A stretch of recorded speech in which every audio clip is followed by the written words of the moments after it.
This sitting is resumed. Speaker, recommittal of papers. Honourable Member for St. Michael South Central. Thank you, Mr. Speaker. I'm commanded to lay the loan agreement between the Government of Barbados and CAF, Latin American Development Bank, support program for the emergency generated by the COVID-19 pandemic. Government business resume. Order number 2.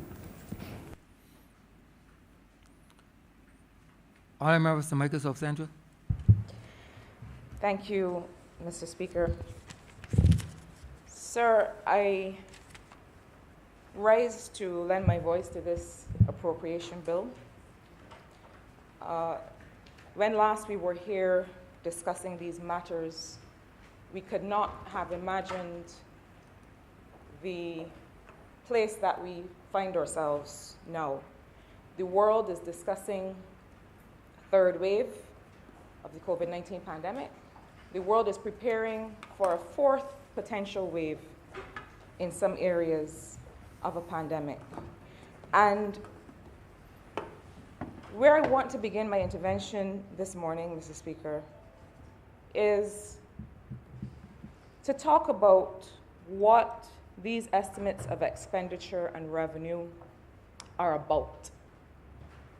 Because I think that when we took the decision to change the format where we bring ministries, we bring officers into the well of Parliament to discuss programs, it was in order to get behind the rhetoric.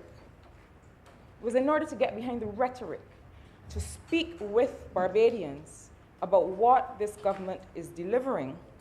But not only that, to be honest and to be practical about what we are able to deliver, notwithstanding the fact that this is the worst crisis, health crisis, economic crisis, and at the point of becoming a global debt crisis that any of us in this chamber has ever seen. Yet, we hear suggestions and we hear this kind of rhetoric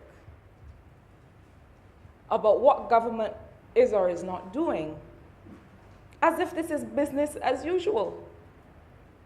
And I think the place that I want to start, Mr. Speaker, is to really do what the Honourable Member for St. Michael Northeast, the Honourable Prime Minister, began to do yesterday, and really to have a frank conversation, absent the rhetoric, absent the political posturing, and to talk about what people need today and how these estimates are able to deliver that. And so, sir, I want to pick up the 3 points of what are the drivers of these estimates. This is not a numbers game. And sometimes I think that, I always tell people economics is not magic. I would be the first to admit that the discipline of economics is not something that is a black box, and that if you take the time to talk with people, it is about the provisioning of goods and services to people.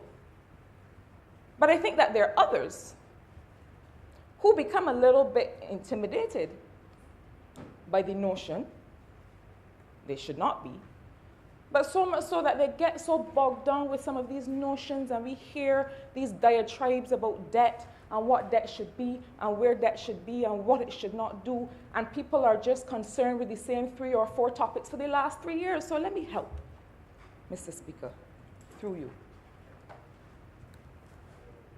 These estimates, sir, aim to do, and we believe deliver in 3 areas.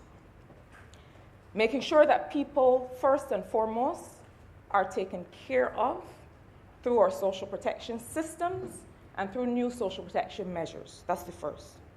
The second is to make sure that there is job-led economic activity through the public sector investment program.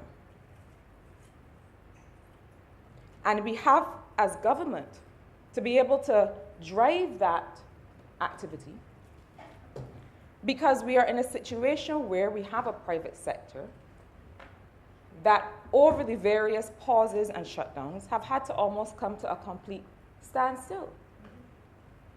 And we as a government said,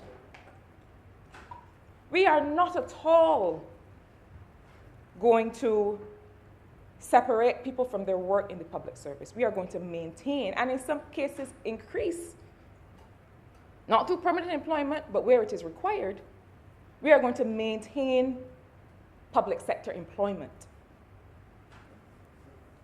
We are going to, not only that, expand the Capital Works program so that those who are not currently employed, or those who have recently been unemployed in the private sector, have an opportunity to earn again. And so these estimates are driven by a very ambitious, you heard it from the Honourable Member for St. Michael West Central and others, the Honourable Member for Christchurch West and others, by a very ambitious Capital Works program that is about using the time of this pause to be able to invest in the kinds of basic infrastructure needs like housing and refurbishing key government buildings and building roads. But not only are we investing in having that infrastructure established, but we're making sure that people can work on these projects, because we have a private sector, not because they don't want to, but because of the economic challenges, have had to pause. So that's the second driver of these estimates. That's what these estimates are about. That's what we are aiming to deliver for the people of Barbados.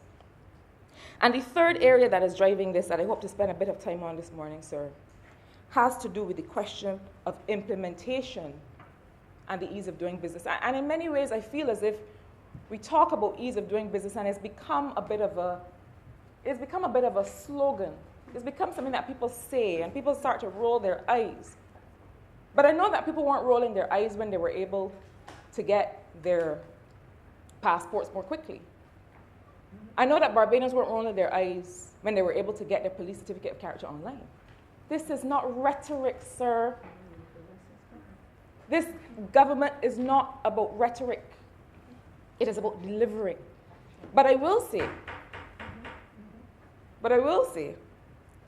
that it is not enough to mobilize resources for Capital Works, as the Ministry of Economic Affairs and Investment has done, so that the line ministries, the key infrastructure line ministries, can execute. It's not enough to mobilize those resources and then to identify with the ministers what works need to be done and by when. But we have to make sure that we get the implementation right. We have to make sure that we get the execution right. And so the third area that these estimates are about is making sure that we have the platform for delivery, not just in the public sector, but that we have the platform for the establishment of new business and for regular Barbadians to be hassle-free when they are doing business on their own account or with the government of Barbados. Sir, I have seen circulating in some quarters the notion that Barbados has no stimulus for individuals. And I'm sure that the Honourable Member for Christchurch East Central and the Honourable Prime Minister and other members in this chamber, having sat day after day, night after night, with other members of the economic team to scratch our heads to figure out how do we get support to people, we have to confess that then there is a certain sense of bewilderment at the notion that there is no stimulus. And I think where people might be led to this notion is because of the use of the word stimulus. And it's not a word that we use, because the truth is that this Barbados Labour Party government has always been about providing to people. And so when the chips are down And we know that people need help, but we don't give it any fancy names. We just help. When people are wondering how they will survive, and because we know that that is the responsibility of government, then we just get it done. But, and I always say, you know, I don't believe that standing in this honorable place is about patting ourselves in the back, but I do believe that it must be said that there have been tremendous investments in making sure that people can keep their head above the water in this difficult time. Mr. Speaker, even in a crisis, we have not allowed the things that have prevented other countries, or the things that you would expect to prevent you from carrying out the things that you need to carry out. We have not allowed things like an absence of cash flow, or an absence of cash, or an absence of capital, an absence of instruments to be able to stop us from doing what we needed to do, not in the last estimates of revenue and expenditure, or in these current estimates, sir. And I'll tell you what I mean. When we started at the beginning of the crisis of COVID-19, there was $17 million in the unemployment fund at the NIS. There was $17 million in the unemployment fund at the NIS.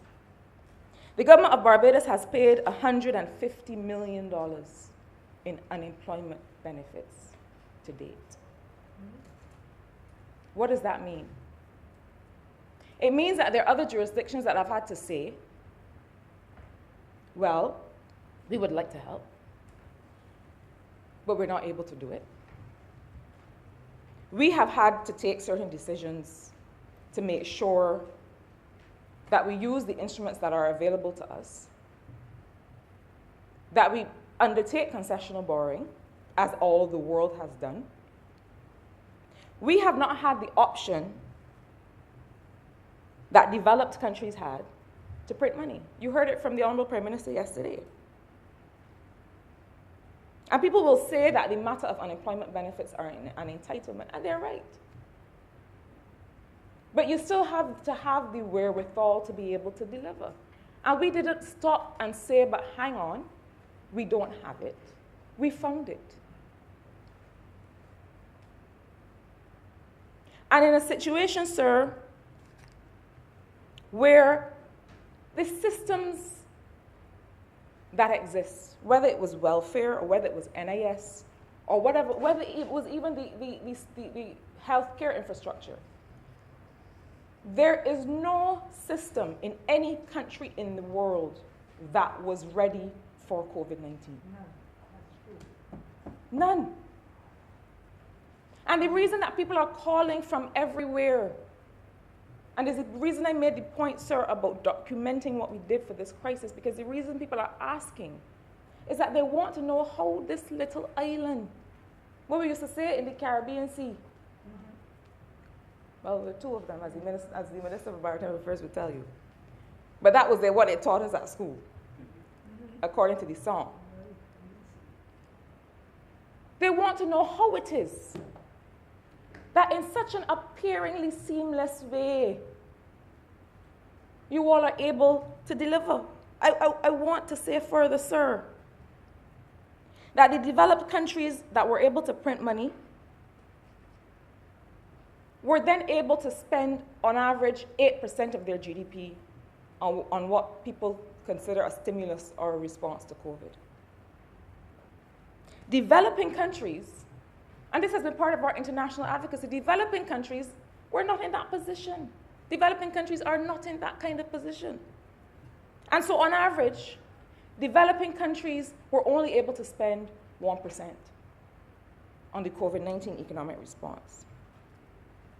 The government of Barbados, sir, on individual benefits alone, I am not counting hospital refurbishment, I'm not counting Harrison's Point, I'm not counting quarantine facilities, I'm not counting all the other facilities we had to stand up, I'm not counting Blackman and Gollop, and then the hotels that we stood up on this last I am not counting any of that, sir. I'm not counting the best program. I am not counting any of those things. This government spent 2.5% of GDP.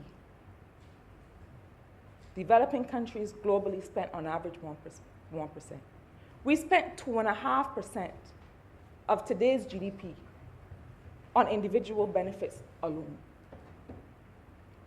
Benefits going to people.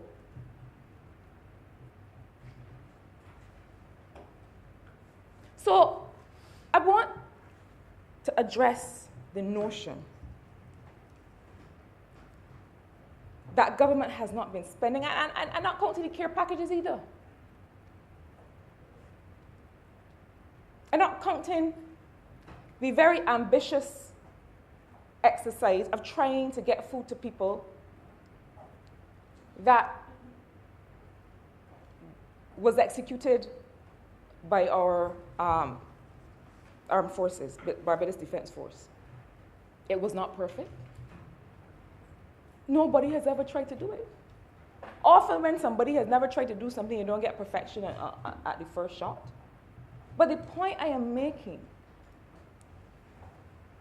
is that there has been all kinds of innovation, and there have been all kinds of programs, and there's been all kinds of investment in making sure that first, people can survive.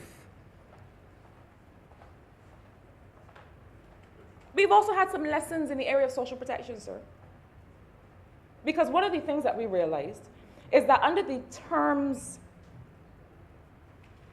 of the National Insurance Scheme, self-employed people made contributions, made lower contributions, so they were able to get pension, but they were not able to get unemployment benefits. And at the start of COVID, that's where we were. And that's why we created the Business Cessation Fund, which was to make sure that self-employed people would be able to qualify for unemployment benefits. And it was something that we realized was lacking, and that's why we have extended that facility. We've extended that measure. So, sir, I want us, and when I talk about having practical discussions, I want us to understand that COVID-19 has also had to teach us some things. And I don't ever like to believe that I for sure, but that any of us is above learning or being taught or being given the wherewithal to be able to improve what we deliver to the people of Barbados. We have to learn every day. If we don't learn how to deliver better for people, then why are we here? And so that's what we've been able to do. We've been able to realize that notwithstanding the fact that Barbados was one of the first and remains one of the only countries with the kind of social security program that we have, notwithstanding that, we still had room for improvement and had improvements to make in terms of how we were able to deliver for people. And sir, on that matter, I have to say something about this minimum wage measure that will be in place from April 1st. Because we always say that government has more powers than tax and spend. Government has more powers than tax and spend, and one of the, I don't like to use hyperbolic language, but one of the nightmares of the last administration was that we didn't see much work on regulation and legislation and the kinds of things that don't cost money, but that make people's lives easier. And so I'm seeing the discussion, sir, on the timing of the minimum wage. And whenever I read the headlines, I ask myself, when is a good time to make sure people can eat? When is the best time to make sure people can eat? When is it not a good time to make sure people can send their children to school? You know, the interesting thing is when I hear people say that the timing of the minimum wage is not good, is that the funny thing is, and a member for St. George North pointed it out, is that we are not even looking at what people in other jurisdictions call a fair wage. Because a fair wage includes all other kinds of things. Making sure that people can spend, making sure that people's work in a particular sector is valued a certain way, and making sure people can afford all kinds of baskets and goods and services. If we were looking at that, which we very well could be, and which we probably would be under different economic circumstances, but if we were looking at that, we would be talking about a wage that is far, far higher than what is being proposed today. What we are actually looking at is a minimum wage, which is just that. It is the very minimum income below which people simply cannot survive. So defined in that way, sir, this is exactly the right time in the context of COVID-19, when far too many people are struggling, to look at the question of a minimum wage. It is precisely the right time. I don't know when could be a better time. Sir, the current minimum wage is $6.25, or $250 for a 40-hour week. And that was put in place in 2012.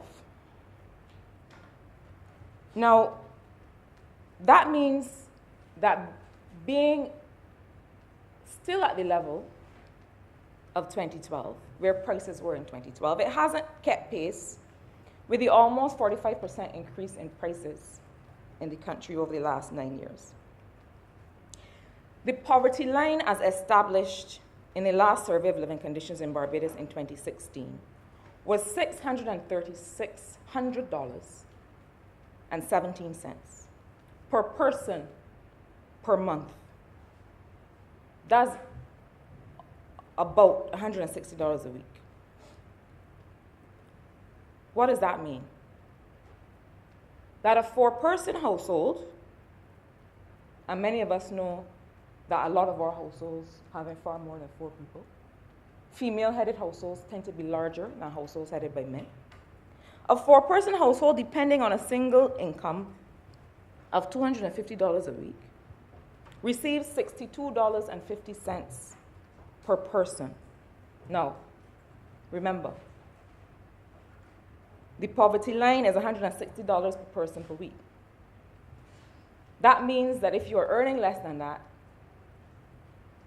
and have to pay for food, and have to pay for other things, you are defined as poor. Which means that you can't meet your basic needs. If a 4-person household is depending on that one income of a person earning minimum wage,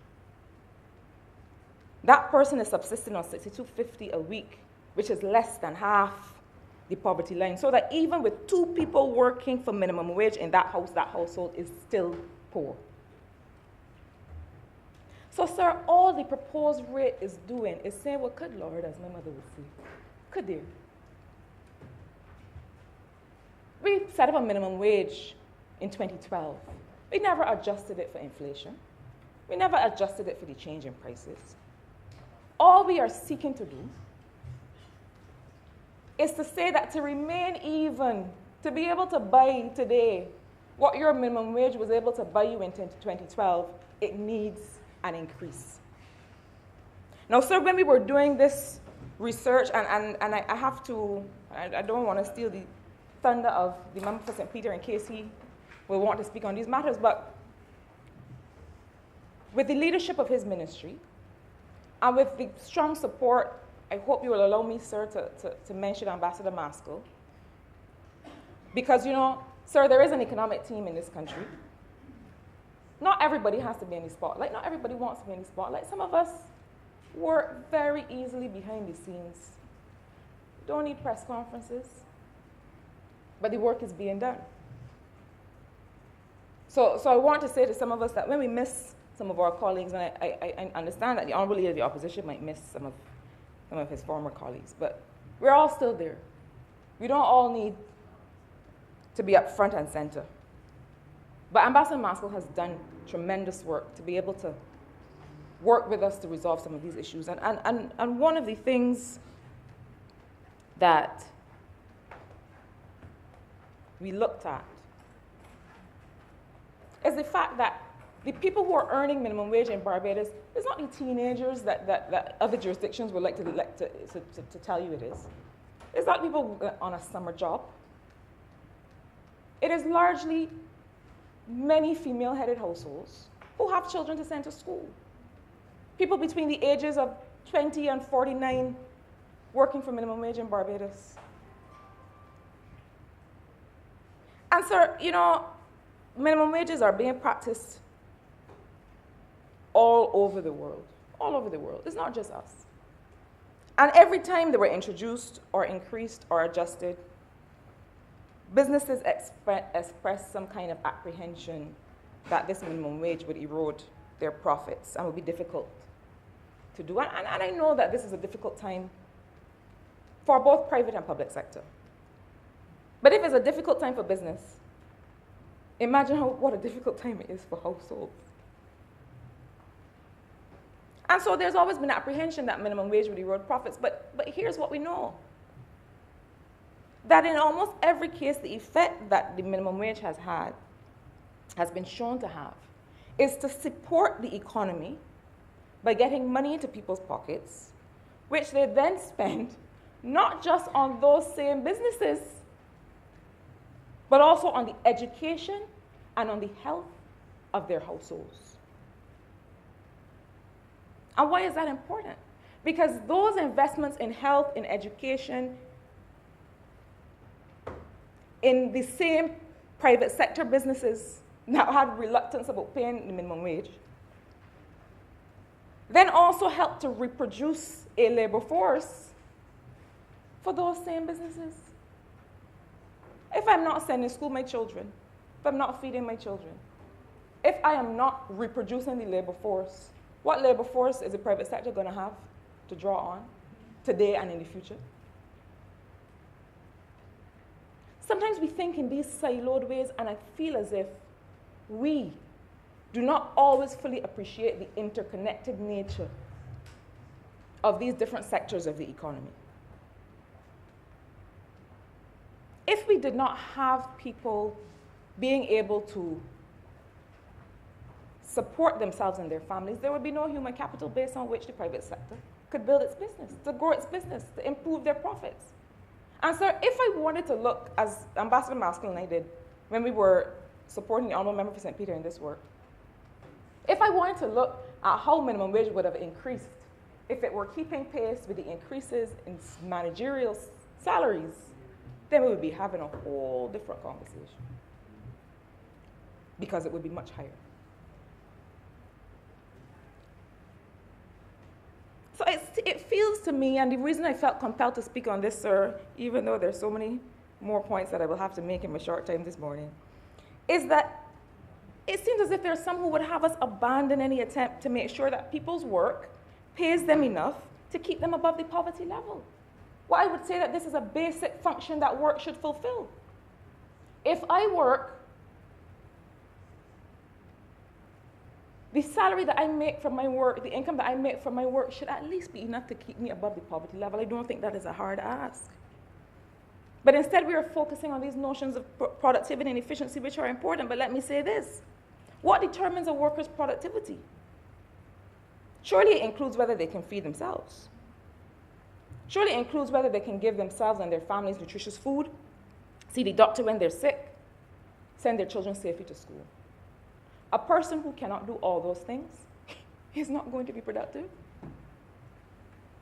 So I feel, sir, and we said it in June 2018, when we had a different crisis to confront, that the time has come for us to stop sacrificing workers on the altar of business efficiency and profits. The last 3 years have shown us that the two can coexist. When we came to the social partnership, and we came to the people of Barbados, and we talked about the principle of burden sharing, many hands make light work. We have to do this together. It was not rhetoric. I know some in this honorable chamber regrettably like rhetoric, but it was not rhetoric, it was real. And we watched it work with respect to the economic crisis that we faced when we came to service in May 2018. They watched it work. So why have we abandoned, it seems, the idea that this burden sharing can continue to work? Mr. Speaker, sir, we have said, and I will repeat it in this honourable chamber, all must live in this country, and all will live. If these estimates of expenditure and revenue have anything to do with it, that is one of the key principles on which these estimates are built. And I want to emphasize that this burden sharing is about rights, but it is also about responsibilities. It is not to absolve us of the responsibility to be productive. Workers have a responsibility to produce. But they also have a right to be able to survive as a result of that productivity and as a result of their productive capacity. So, sir, on the matter of the responsibility to produce and having the wherewithal to produce, sir, I want to come to another part of the three things that these estimates are based on, and that has to do with implementation and doing business. I spoke earlier, sir, about the fact that this COVID-19 pandemic has taught us many lessons. And one of the things that we have said in many spaces, in many fora, is that this may sound like strange language, but we have an opportunity, sir, to win the recovery. These estimates, sir, are about winning the recovery. Why do I use language like that? Because, in fact, this is a fight. This is a battle. And there are some countries that, regrettably, may not be in a position where they win the recovery because they may end up farther back than they started. Barbados has a unique opportunity to win this recovery. We have an opportunity through our vaccination strategy, which has seen over 25% of the population being vaccinated so far. We have an opportunity, and you know, I said it before, that I am all for economic diversification. It has to happen, it must happen. I'm not going to go over all the ways it will happen because the Honourable Prime Minister mentioned many of them in her intervention yesterday. But let us not fool ourselves. If we are not to see in this financial year a further erosion of the revenue base of government, we have to get the hotel and tourism sector back up and running again. Let us not fool ourselves. We have to be able to walk and chew gum. Just because you continue to invest in a diversified tourism sector does not mean that you cannot diversify other parts of your economy. And we've spoken over and over about what a new visitor economy must look like, because other members in this chamber will tell you, sir, that I don't even say tourism sector anymore. I use the language of visitor economy because that's what it is. We are not looking for a sun, sea, and sand model anymore. The fact that we're looking at educational and medical services for visitors, the fact that we're looking at a new population policy and immigration bill to look at how we can have people here living, investing, working, volunteering, living their lives in a way that contributes to the economy, means that we are talking about a new visitor economy, but we're also talking about diversifying other parts of the economy. That is a given. That is not a zero-sum game. But let us not fool ourselves that in this year of our Lord, we have to make sure that we have the hotel sector up and running again because of the 40% of Barbadian workers who work in that sector. It does not make any sense to sit down and fold your arms and say, yeah, one-legged economy, that's all about tourism, and watch 40% of workers struggle and sit down home with nothing to do. You know, whenever I was about to do something foolhardy, and I tell my mother, yeah, you're doing this, she would say, all right, you go along. Because she's going to watch me and have me come back with the lessons to tell about why that is not a good idea. But the burden of government does not allow you to experiment with people's lives in that way. And so winning the recovery is also going to mean investing in a new visitor economy and making sure that those hotels are up and running again. We have to do it in this financial year while we diversify other parts of the economy. But winning the recovery, sir, is also about making sure that we improve doing business, improve competitiveness, improve implementation and execution, and in so doing, create a platform for innovation. During this crisis, sir, what emerged very, very quickly was an online and a delivery economy that was able to emerge because of a lot of the work that has been done in the background by this government on doing business. And again, we couldn't do it overnight. We haven't finished it all. But we are a ways from where we started 2.5 to 3 years ago. In having a national payment system, in doing reforms to KIPO, in making sure that there's more that people can do online, in making sure that businesses started in the context of a pandemic as part of a delivery economy. There were some places where you could only go and buy and pick up food. Quick, so all of a sudden, you saw a fleet of cars on the road. You couldn't leave your house without seeing one of them delivering from a certain fast food chain. We did not buckle as an economy, as a country, sir, under COVID. We did not buckle, we invented. And we were able to do that. And we will be able to continue to do that because we are investing, and it's not a lot. We talk about not just being a tax and spend government like the last administration. It is not a lot. Sometimes it is about elbow grease. It is about consultation. It's about working with the private sector to figure out what is not working and how to get it working again. But, sir, we have to go further. We have to go further. And the Ministry of Economic Affairs and Investment is going further because, as the Honourable Member for St. Michael Northeast alluded to yesterday, we are going to have to do the work of establishing a delivery unit in the ministry that makes sure that these important projects in the public sector investment program, that these important parts of the doing business agenda, like making sure we continue the reforms in town planning, and all the other parts of it, that to make sure that these things work. So we have an Enterprise Growth Fund Limited in the ministry that is a part of the ministry.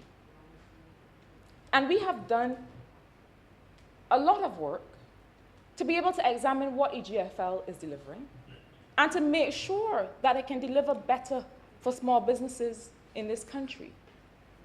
We had a credit guarantee facility at the central bank that we are now doing for a second time. But what is changing about that facility?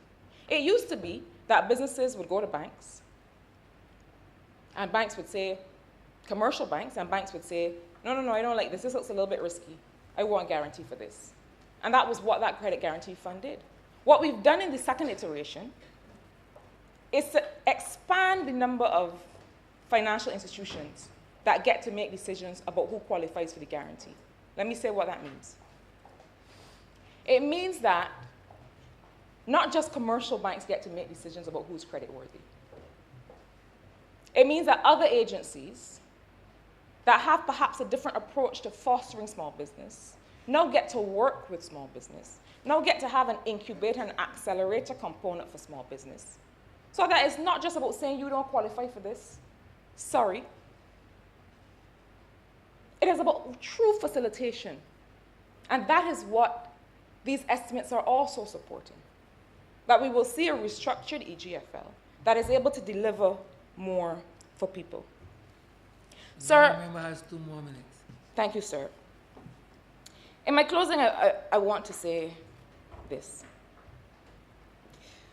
Much has been made about the investment portfolio, the private sector investment works.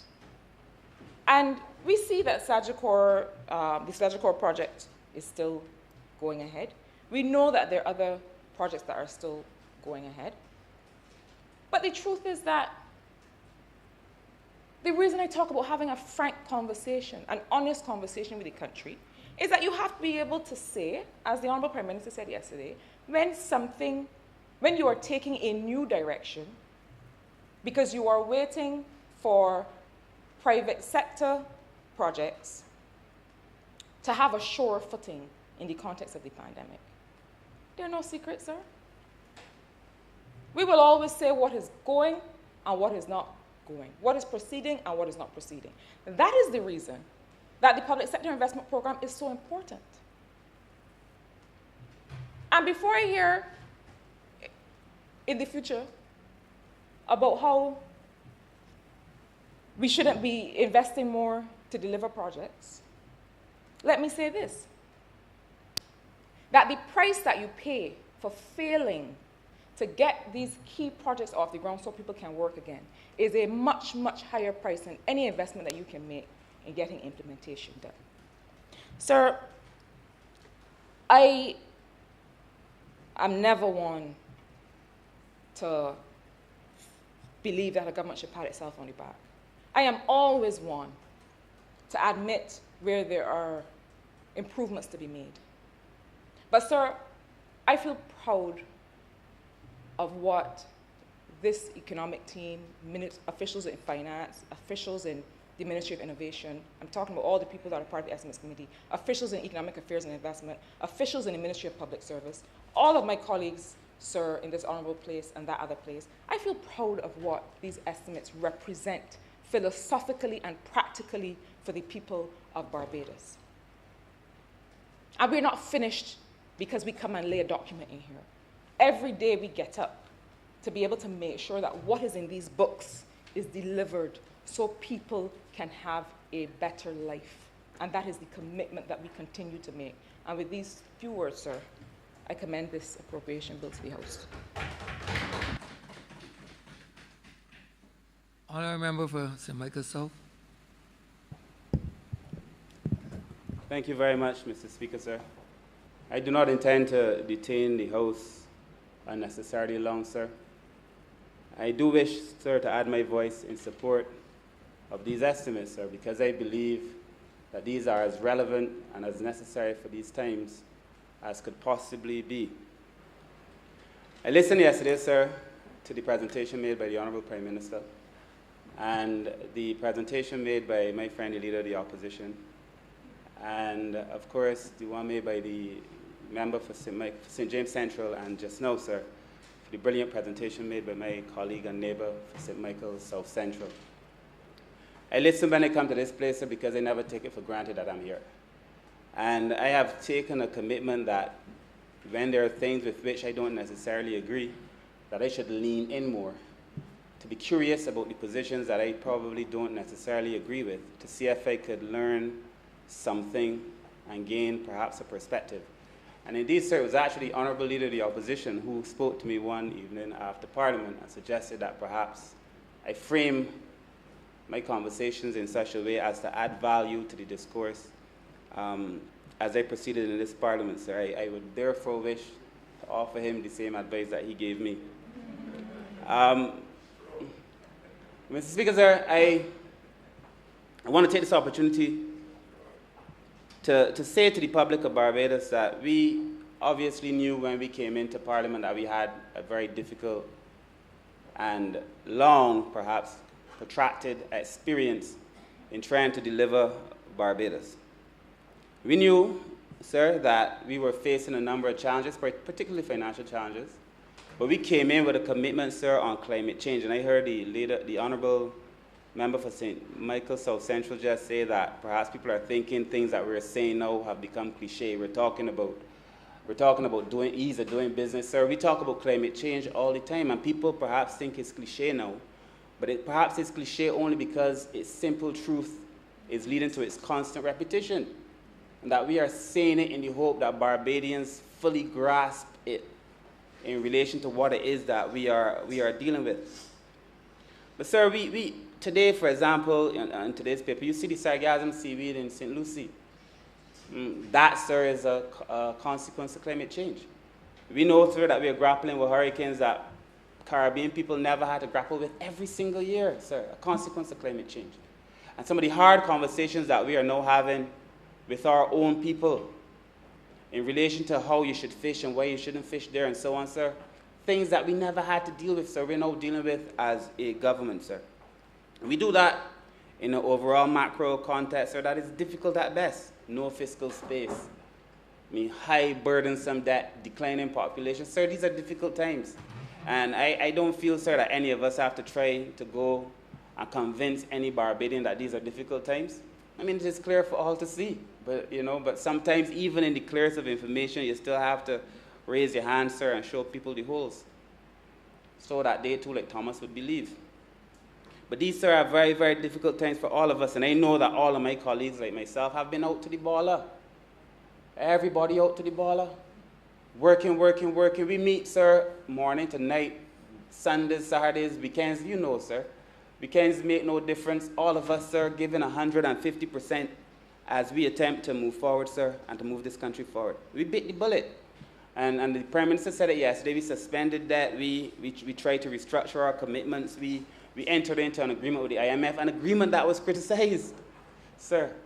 But it's because of that simple practice, sir, that most of us now find ourselves in a position where we are able now to be able to deliver to the poorest poor in this country, sir.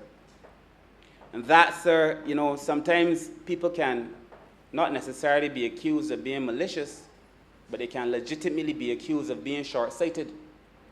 And perhaps, sir, that is the burden, sir, that we have now to help some of our people now be eased of.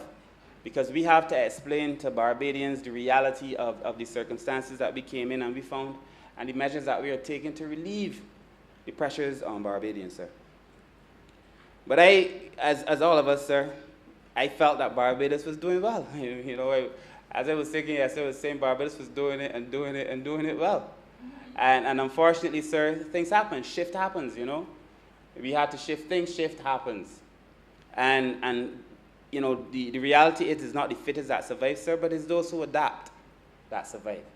And Barbados had to make some adaptations, sir. I believe that we did so and that we did so well. And as I listened yesterday, sir, I realized Barbados went on a series of journeys, and I really intend to be brief.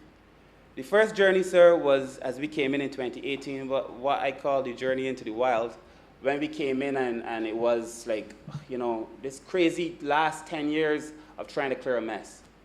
And I remember even then, sir, a principled government took a principled position that Barbadians had to have breakfast before they went on a long journey.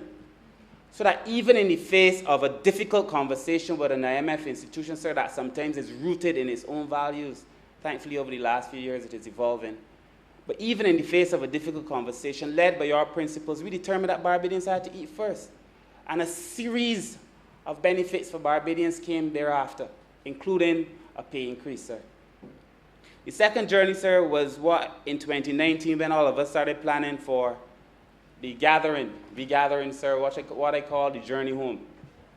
And I remember, sir, I traveled then with the Prime Minister across. We went to Canada, we were in the US, sir, talking to Barbadians about coming home and just the excitement of people coming home.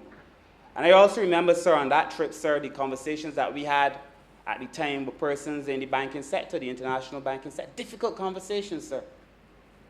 Yet Barbadians were very pleased about the idea of coming home. And I felt, sir, sometimes listening to the Prime Minister, as I learned, as I said to you, sir, I tried to learn every single day, sir.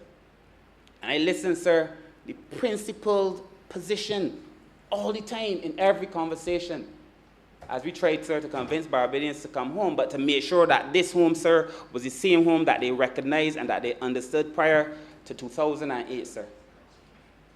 The third journey, sir, that I think of, sir, was at the beginning of 2020. And I call this journey, sir, the journey into who we are. And it is in the most difficult of circumstances, sir, that people expose who they are, my view. And that when times get tough, you see people running. And, for those of us who iron our own clothes, I hope the Honourable Leader of the Opposition, he might know this, sir, of course. He's a man just like myself in many ways. When you're ironing your clothes and you put in a seam that you shouldn't put in, what I call the mock seam, and you put the heat on it, You got two seams. The one that ain't supposed to be there disappear quick because it cannot take the heat, sir. In circumstances where there is a little bit of pressure, people show who they are. Those who are not supposed to be there will scatter. And those who are supposed to be there will stay and will do what they're supposed to do. And it's my understanding, sir, that in this journey into who we are, sir, we explained as we began, sir, that as a part of who we are, sir, we would never face a crisis and leave the poorest poor behind. And if there was a time that I was proud of the government, sir, and I've been proud of this government, and that's the truth, it is the position that we took, sir, as it related to the poor and the vulnerable, sir, even as we were dealing with COVID. I find it almost appalling for anybody right-thinking to suggest that this government did not take care of the poor as best as it could, sir, during the most difficult periods of COVID. You know, I remember, sir, that even before people were dealing with COVID, people can get back the income tax. There was no reverse tax credit. I mean, it was, but we did that.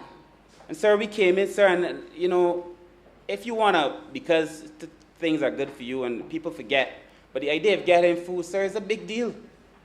If you are a business person, sir, and your business has been closed and you are being given money to help you get through, that's, much people ain't doing it.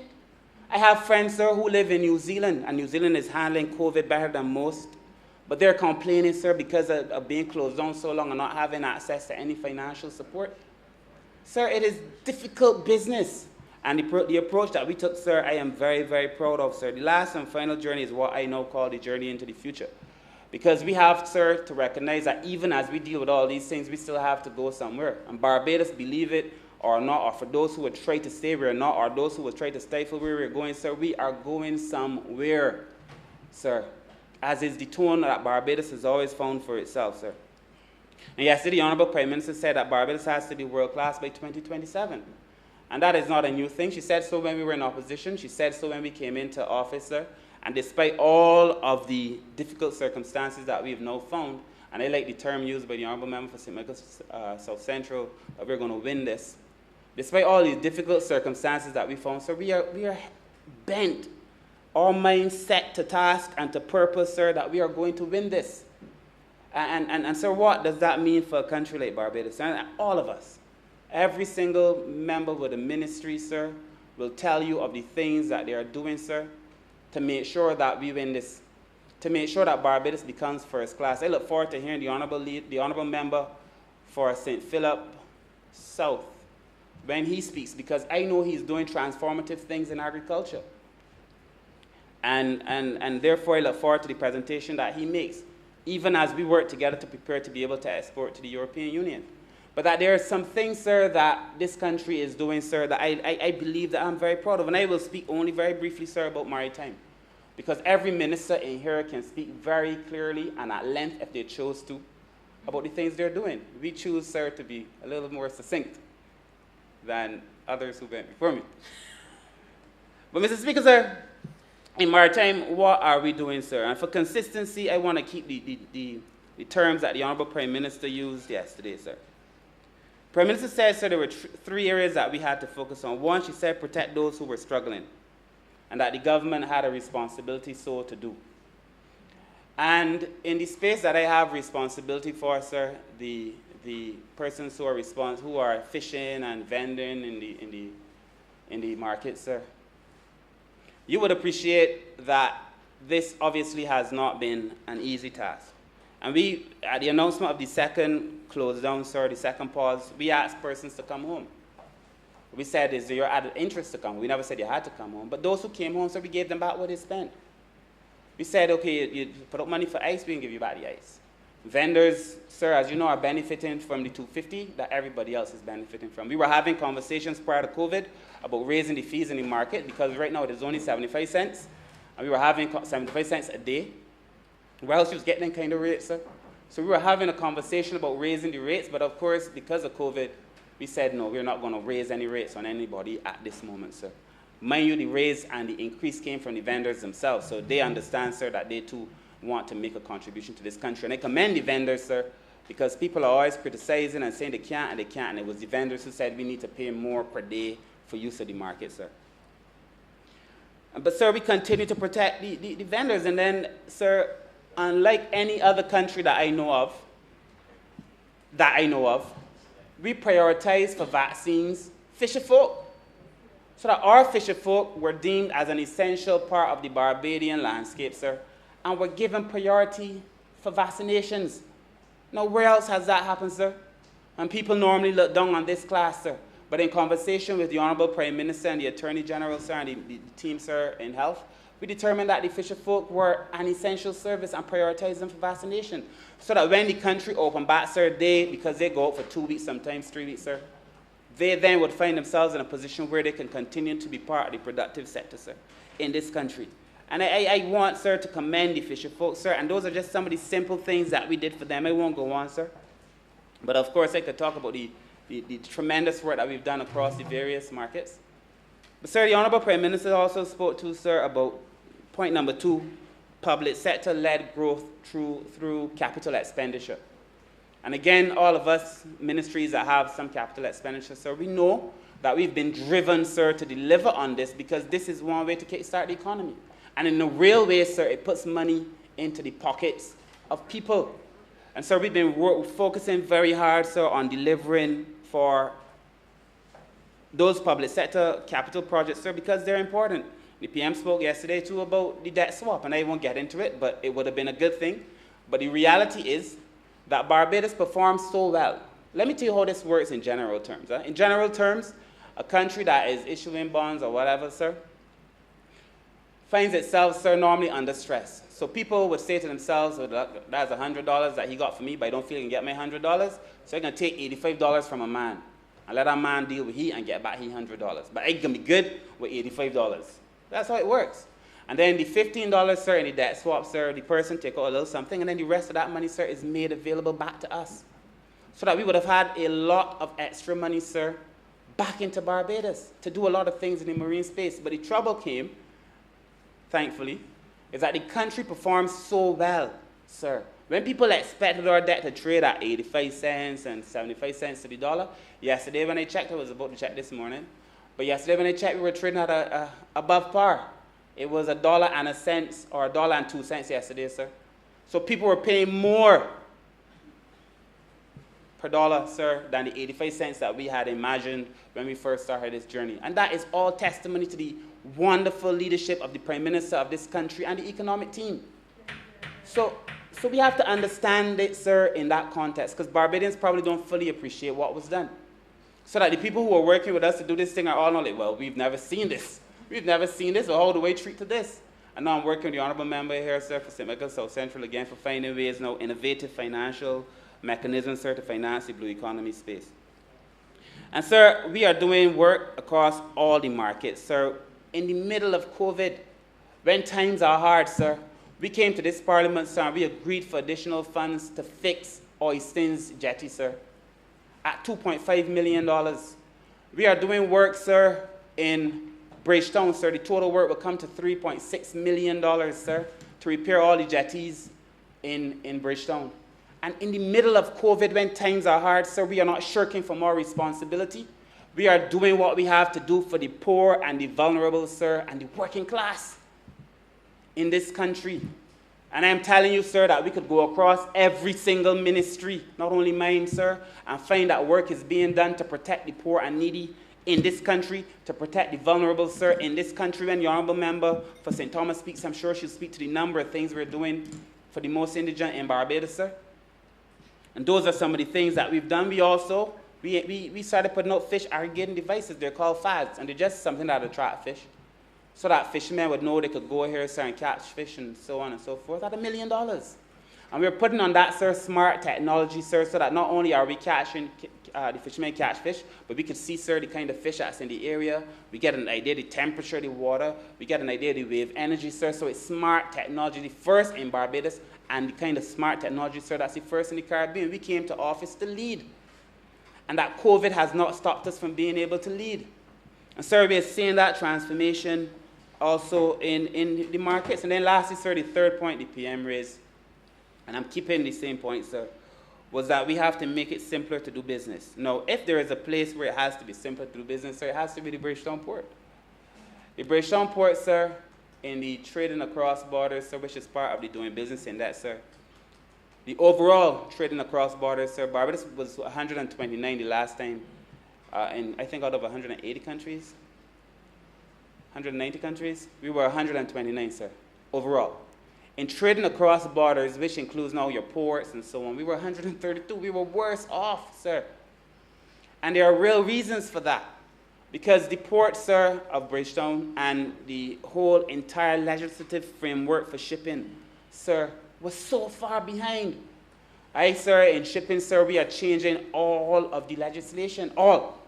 We're now bringing it into the modern era, sir. In 2018, when we were audited by the International Maritime Organization, Barbados failed in a number of areas. And, sir, we are therefore changing the legislation daily, piece by piece by piece. And very soon, sir, you're going to see in this honourable place the facilitation legislation, which allows better technology to be used in the port. You're going to see the domestic shipping legislation, which has also been changed, sir. A seafarers legislation, sir, which we are now finalizing, sir. The Honourable Member for St. Peter gave me his green light, sir, and comments on that paper, sir. That should come to Cabinet this week, sir. But that legislation will allow us, sir, to protect our seafarers. But more importantly, what that legislation does is that it allows us to put ourselves in a position for cruise ships and cargo ships, sir, to hire more Barbadians, sir. And we're enshrining in our legislation, sir, what is called the STCW codes, which allows us, sir, to certify people to be trained. Because back in the day, you could just go and get on the ship. You walk down by the harbor, a man short, you get on it. Those days are gone. You don't need to be trained up, sir, and to be certified. So, and we found, sir, that most countries across the world, sir, that have training institutions, sir, haven't been as responsive, and we're doing it ourselves, sir.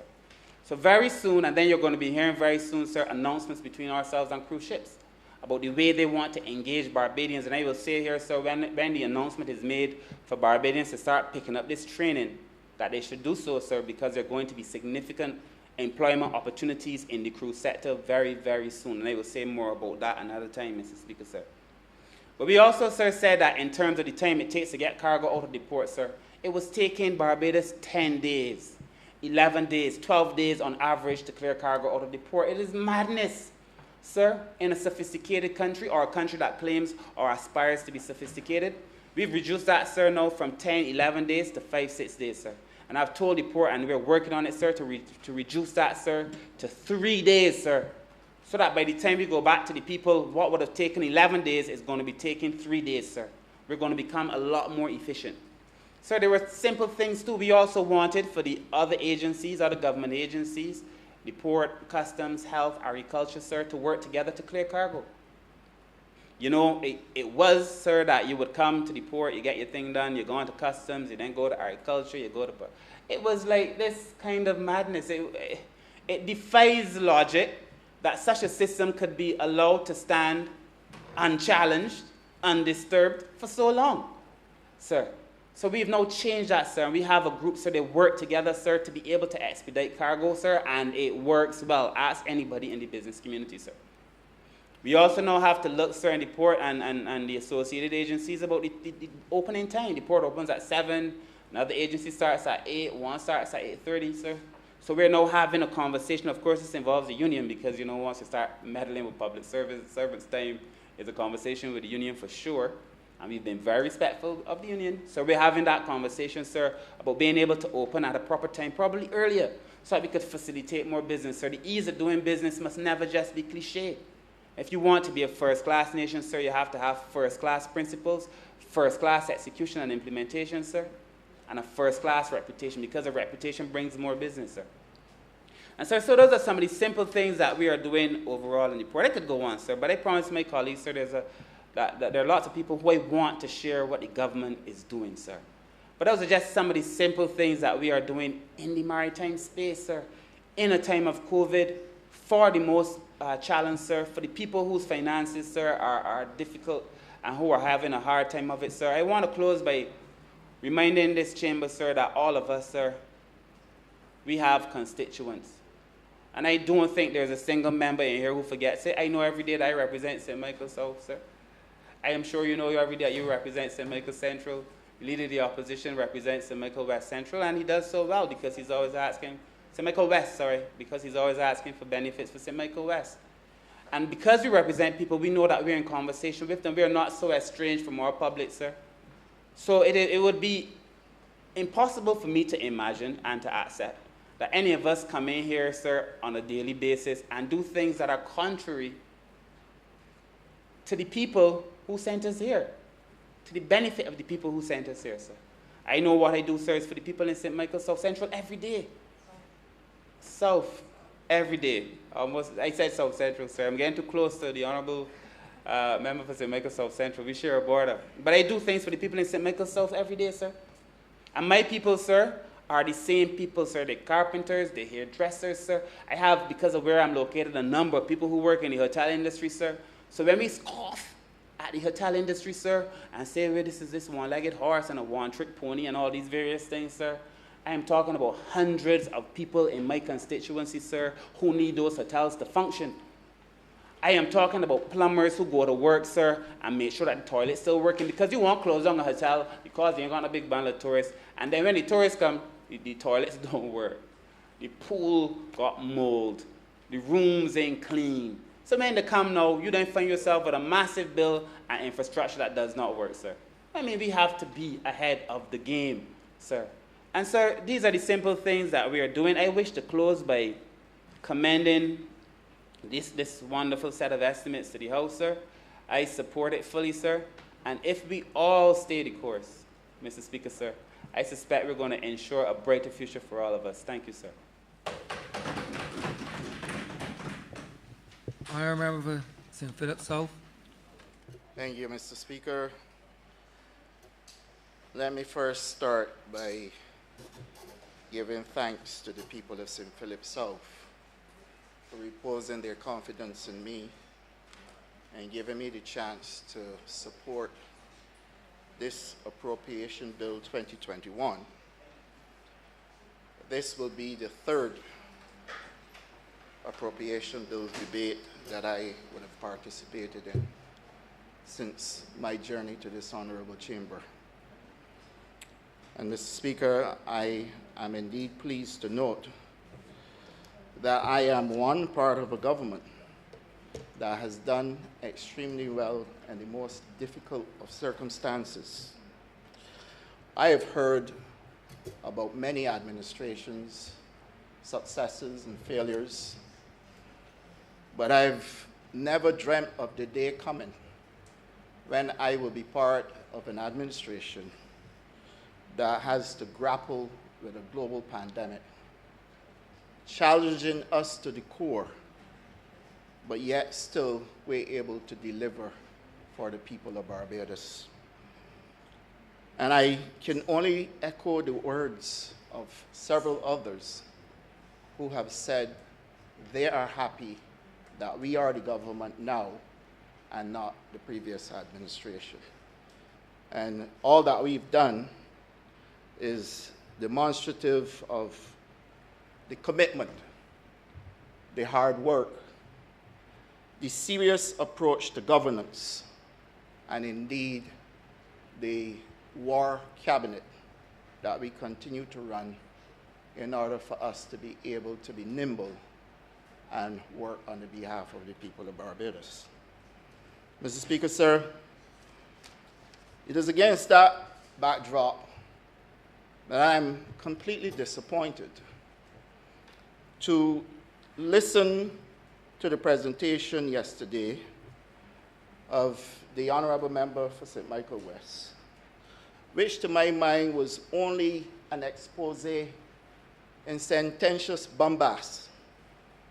And it is patently clear to me that with the late Professor Owen Seymour Arthur gone, there was no one available to prepare his response. So therefore, he was only able to deliver what I would consider to be nothing short of an evil creed in this honorable chamber. Mr. Speaker, I want to thank him, though, for drawing the public's attention to the sector in which I have been given responsibility for.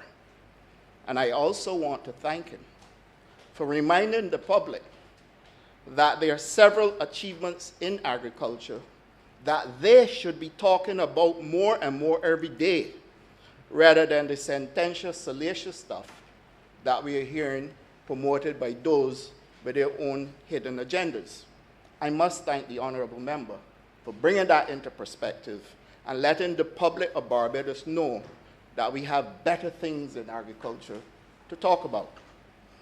And what do I mean, Mr. Speaker, sir?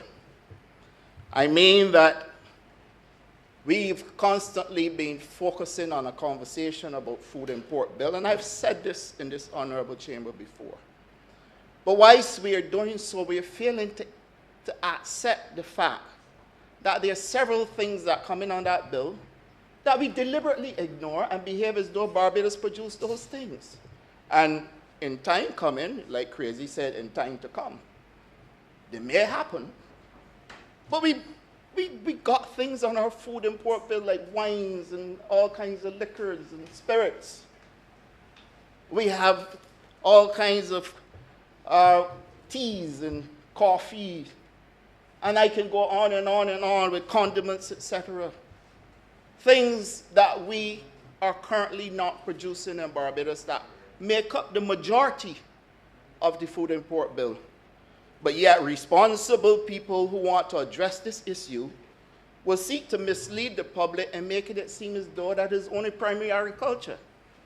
And I forgive those who don't understand. But I do not forgive anyone who comes to this honourable chamber without proper research, because we are here to work on the behalf of the people of Barbados, and the one thing we must do is proper research. So that if that was done, we would have known that the food import bill is probably just over 300 million and not 700 million. That food import bill represents fruits and vegetables in primary agriculture. That is food import bill for me. All the others, we will get there.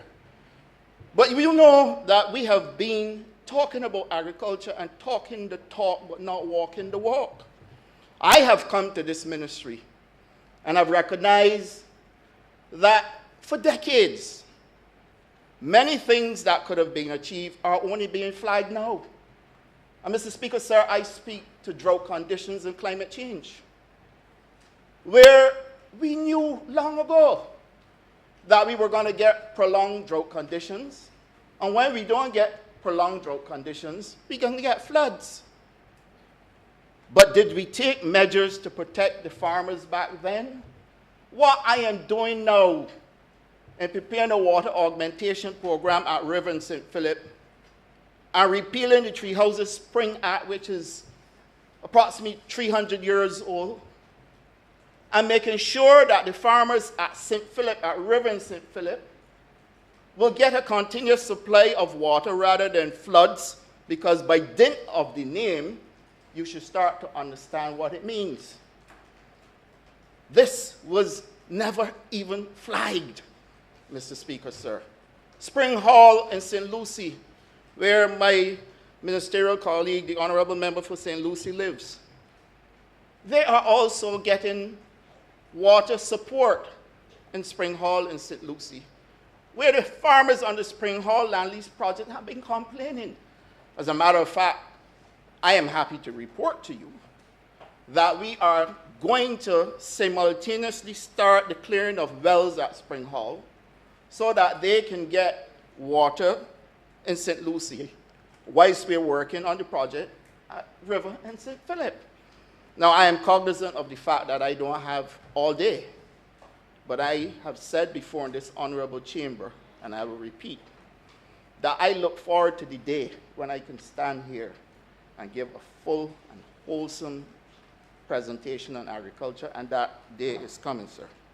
Mr. Speaker, this ministry, in honoring our commitment to the people of Barbados, started a medicinal cannabis industry, a new sector, an industry that is going to stand head and shoulders with our tourism sector. Mr. Speaker, this industry is $1 billion industry. Last year's projections were somewhere around 79 billion US dollars. This is nothing to scoff at. But we, in this government, gave Barbados a medicinal cannabis industry in less than 3 years. Now, I want to thank the Honourable Leader of Her Majesty Opposition for recognizing that this is something that we need to talk about, and for recognizing that we need to continue to let the people of Barbados know what a great job we are doing in agriculture on their behalf. Mr. Speaker, at the medicinal cannabis industry, and I want to compliment the team there, and I should really pause and thank the CEO and her board, but the CEO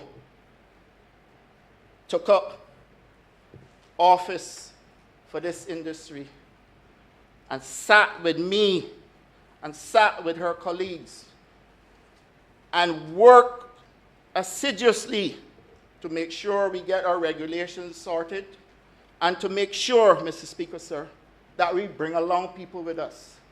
To the point that when we launched on January 18th, we were starting to receive applications at pace.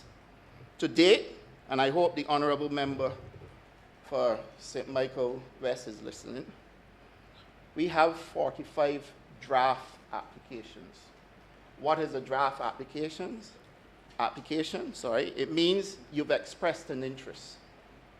You want to know more, so you're talking to the Cannabis Licensing Authority with a view to applying for a license, 45. We have two applications that were submitted, not approved, but the persons have had all their questions answered. They're comfortable that this is what they want to do, and they want to go to the due diligence process. And we've allocated 4 months for the due diligence process. So if we started in January, February we were in a national pause, so we could not have dealt with applications because the Cannabis Authority was closed. People were working from home. And this is March, where we've just started to come out. So we don't have a 4 months period yet where we can say the due diligence was done and so a license was issued. But, Mr. Speaker, sir, you know what Lion is? Lion is giving some information while believing it not to be true, but introducing it to deceive by so doing.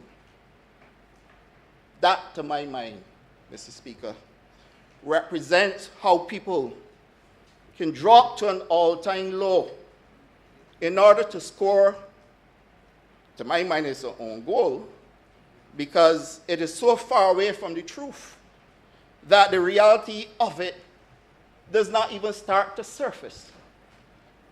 But, Mr. Speaker, I am particularly disappointed as well to know that I stand in this Honourable House on a point of order to correct what I thought was a genuine misunderstanding, yet the matter was pursued. And I ask all Barbadians to determine what is a suitable fit for political parties in Barbados and who you would prefer to govern, because this is a governance issue.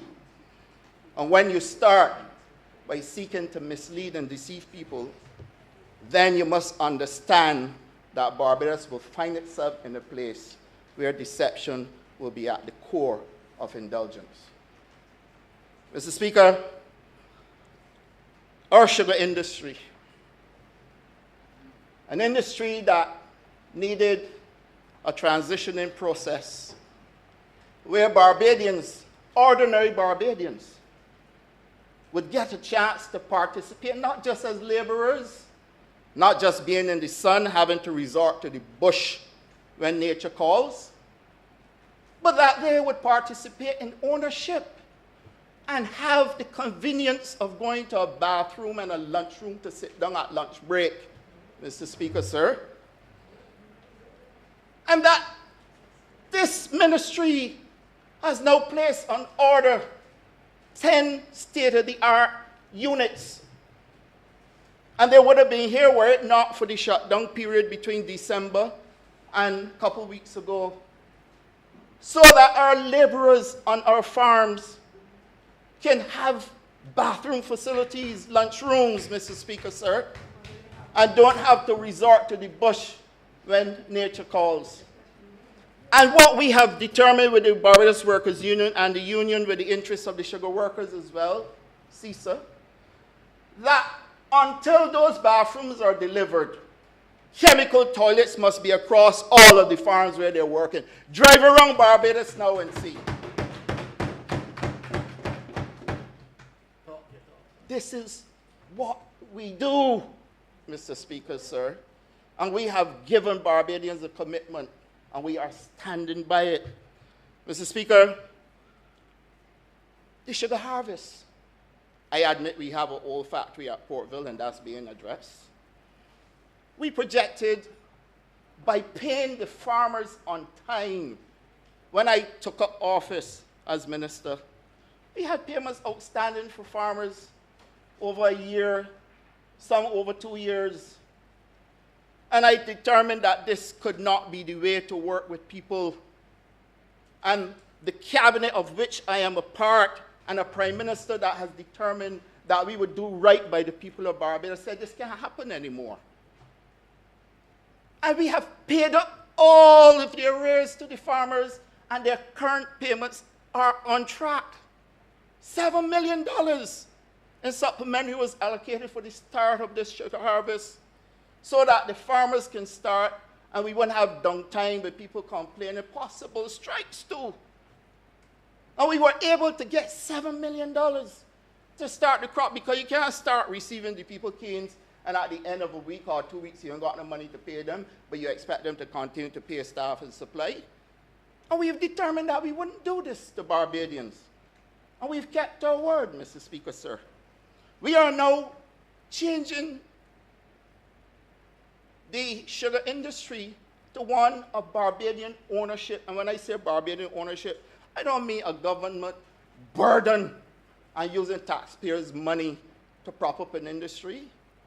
I'm talking about the integrated process, where the laborers will have an opportunity to purchase shares in a new company that is being created, and where the farmers themselves will have to take ownership in it as well, and then the government would take a small ownership in it. And up to yesterday, I met with the BAMC and the private farmers, BSIL, and those who are not members of BSIL. They have a company called Grow Energy, and they want to get into the space to produce syrup and produce biomass as well, to be part of the renewable energy transformation that is coming to Barbados. And Mr. Speaker, we are at the point of creating space at Buckley for Grow Energy and the BAMC to enter into an arrangement where the two can work together and create synergies with cane grass and sugar cane, so that you have two rotations, and we're looking for consistency in supply so that you can do energy going the full value chain. Full value chain meaning from cane to molasses or syrup to sugar to renewable energy to fertilizers. And the meeting was extremely cordial. And we are making progress on a commitment that the cabinet gave to us to make sure we transition and come up with a business plan that makes possible for our private sector to participate. And that's where we are going. So we're going to have renewable energy, we're going to have sugar, we're going to have molasses, possibly syrup down the road. But more importantly, Mr. Speaker, sir, we have done something that is historic in Barbados. And sometimes I wonder how people miss these things. Traditionally, many of our people were brought from Africa to work as slaves on plantations. Then all of the sugar that was produced was shipped overseas in bulk. And when our preferential treatment was taken away, we then had to be exporting sugar in bulk at a loss, huge loss, sometimes more than 50%, sir. And in 2 years' time, we were able to close that bulk contract and move sugar to be exported in packages, so that we are now doing sugar for direct consumption rather than in bulk. We have not reached the point of profitability with it yet. But we are at the point where if you go in a Winn-Dixie, you're picking up Barbados sugar in a package.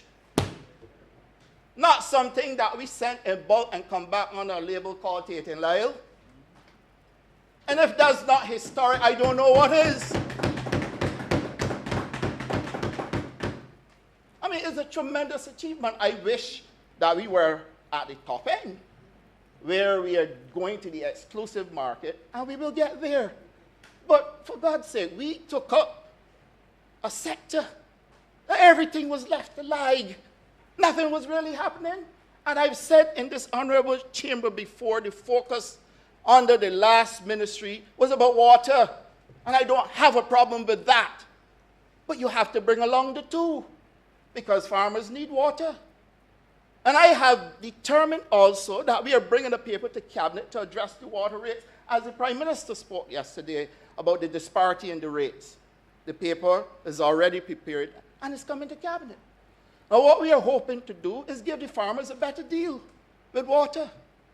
So in addition to the water augmentation program that we're doing, and we're doing across Barbados, we've got 100 acres of land available to farmers where we're inviting the Rastafarian community of Barbados to come and participate. I've already got 40 acres allocated to 2 groups. We are working with them to give them all of the inputs that they need, including water. And that, Mr. Speaker, sir, when you speak to how we empower and enfranchise Barbadians across every demographic, you know, we are speaking to a historic movement towards making people a part of what we do, whilst we build this economy and give people a piece of the pie, creating the structures in Barbados that we've long been asking for but we're not seeing. And for me to have to come and lay the platform to build those pillars upon which we can deliver the consistency so that we can empower and enfranchise people, sir, I say to you that agriculture is on a different path. So I want to thank the Honourable Member for St. Michael West for inviting Barbadians to follow where it is going. Mr. Speaker, to date, we have invested $3.4 million in equipment at the BAMC alone. 20 new tractors, 3 of which were delivered this week. This is a government that means business. What is it that challenged us for the past 2 going 3 years? Was a lack of equipment. We met with the Prime Minister and the Ministry of Finance, and she determined that in order for us to deal with soil degradation, and in order for us to increase production and increase yields in Barbados, she must support the need for equipment. The BAMC just spent $3.4 million in 20 new tractors and implements, sir, to make sure that we can carry out the work in breaking the hard pan in soils. And this was announced in the throne speech, sir, and it's being done. So that by the end of May, they would have all of the equipment they ordered. Were it not for the shutdown again, they would have had it already. So, Mr. Speaker, now, many small farmers who can't afford to pay for cultivation services can now get cultivation services through the investment government made in equipment. Previously, you will find that people got a piece of land, they want to work it, but they can't make the next step because they can't afford to pay for the cultivation. That is a service we are now giving to those people, sir. And then, Mr. Speaker, we have determined that if we are going to treat the food security in the way that we have to make sure all Barbadians benefit, we created the Farmers Empowerment and Enfranchisement Drive feed, deliberately acronized that way. And of course, the Honourable Member for St. Lucie will give you more information. We'll get into more of that. But Mr. Speaker, this is not just about growing food, because we will reach a point where we got saturation, you got excess supply. Now last year, when all eyes were on agriculture, we delivered. We didn't run out of food. We didn't have complaints that there were no fruits and vegetables, or that we didn't have sweet potatoes, in as much as we are challenged with disease in some of these crops and have to find new planting material, working with the FAO and working with the Home Agriculture Station. And we have to now put down nurseries. I spoke about this. So that we can do clean planting material for yam, sweet potatoes, cassava. And we've just met with the ambassador of Cuba to be able to increase cassava production and go the full value chain as well, including cassava flour and using the plant as well, material to feed animals, sir. Mr. Speaker, we have determined that this cannot stop here, and that we have to deal with our trade issues.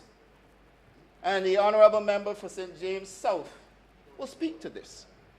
But that if we do not have our phytosanitary measures in place, we're not creating space for people to look at options beyond Barbados. And that is the reason why the Cabinet took a paper from us and agreed that we must proceed. The Prime Minister announced yesterday that she wants the legislation. The legislation is coming. We've already engaged CPC. And we will bring the 7 pieces of legislation to make that a reality. This is what we do, Mr. Speaker, sir. And then, of course, we've had complaints from farmers over time, you know. Not since I came, over time, about predial larceny. And we've looked at the act. We had a meeting last week with CPC. And we've determined that we must add technology. We are going to introduce drones, but not just for predial larceny. Drones so that we can do aerial mapping as well. So that we can determine if there's dumping going on, if there's soil that we need to zoom in on, and then we can show our cultivation program for all of Barbados to see. So we're going to be using drones. But equally, Mr. Speaker, sir, the issue of traceability must engage our attention. Well, we live in a modern world. And if you're talking about food safety, I went to Alibaba in China. And all I did was, I was able to put my mobile phone to a barcode. It told me which farm the food came from, when it was harvested, when is the best before date, Mr. Speaker. And all that food is tracked from the farm right into retail. Why should we be left out of that? But I mean, the first thing I said is this is a no-brainer. And therefore, this is what we're going to do. But if we're doing this, sir, and a person has a certificate or a barcode or whatever you want to call it, for either the purchase at farm gate, or if the farmer is the one that is doing the retail, that we must be able to track this. And that through the Royal Barbados Police Force, where the Prime Minister has already announced that we must have a unit, Mr. Speaker, sir, we are moving ahead now to bring legislation to this Parliament to deal with predial larceny, where people will have to actually provide proof of purchase or proof of planting and harvesting. And then, Mr. Speaker, we have also determined that no Barbadian who wants to participate should be left behind. And therefore, we have determined that there are several communities across Barbados, some of us may find from time to time that they may get what we call hot. And this is happening because people feel as though they're not under the tent.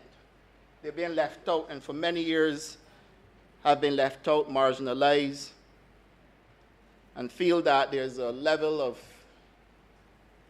deception in the political class where only their vote counts. At our ministry, and I wish to thank my team, Mr. Speaker, for the excellent work they're doing at the Ministry of Agriculture and Food Security, because I have a team of people who commit to working. I don't have the full resources that I would love to have, but none of us do. And we have to make the most of what we have. Sometimes they're under pressure, I understand. But the yeoman service that they have given for the 3 years that I am at the ministry, I really need to thank them. But we've determined that we need a project that would bring along these people and communities. And we sat down, discussed it, and came up with a project called Project Care.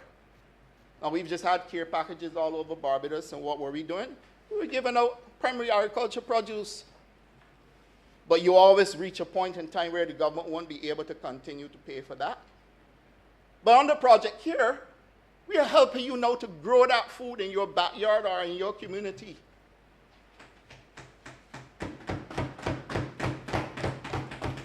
And what will happen is that the same equipment that we just purchased will be used to do the cultivation. And then we will give you the implements as well, and the inputs, the seedlings, fertilizers, sprays, spray cans, so that you then can grow your own food in your community or on a piece of land you have in the backyard. And again, I remember the late Owen Arthur, who said we have to go back to backyard farming.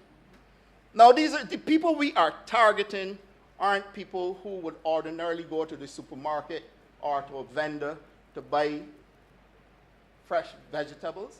These are people who would eat without fresh vegetables, but that they can now get it under Project Care, Mr. Speaker. And that these are people, Mr. Speaker, sir, who we have to bring along, because many times, many of them are used to get involved in petty larceny by people who should know better. But if we can empower them and give them a chance, Mr. Speaker, to grow their own food, they have a chance at selling it and don't have to steal in order to make a living. That is what Project Care is designed to do. And I've spoken to the Minister of Finance over and over, pleading with him for me to get the support in order for us to deliver this very shortly. Now, Mr. Speaker, I hope the public heard, and I sincerely hope that we all understand that when it comes to food security in Barbados,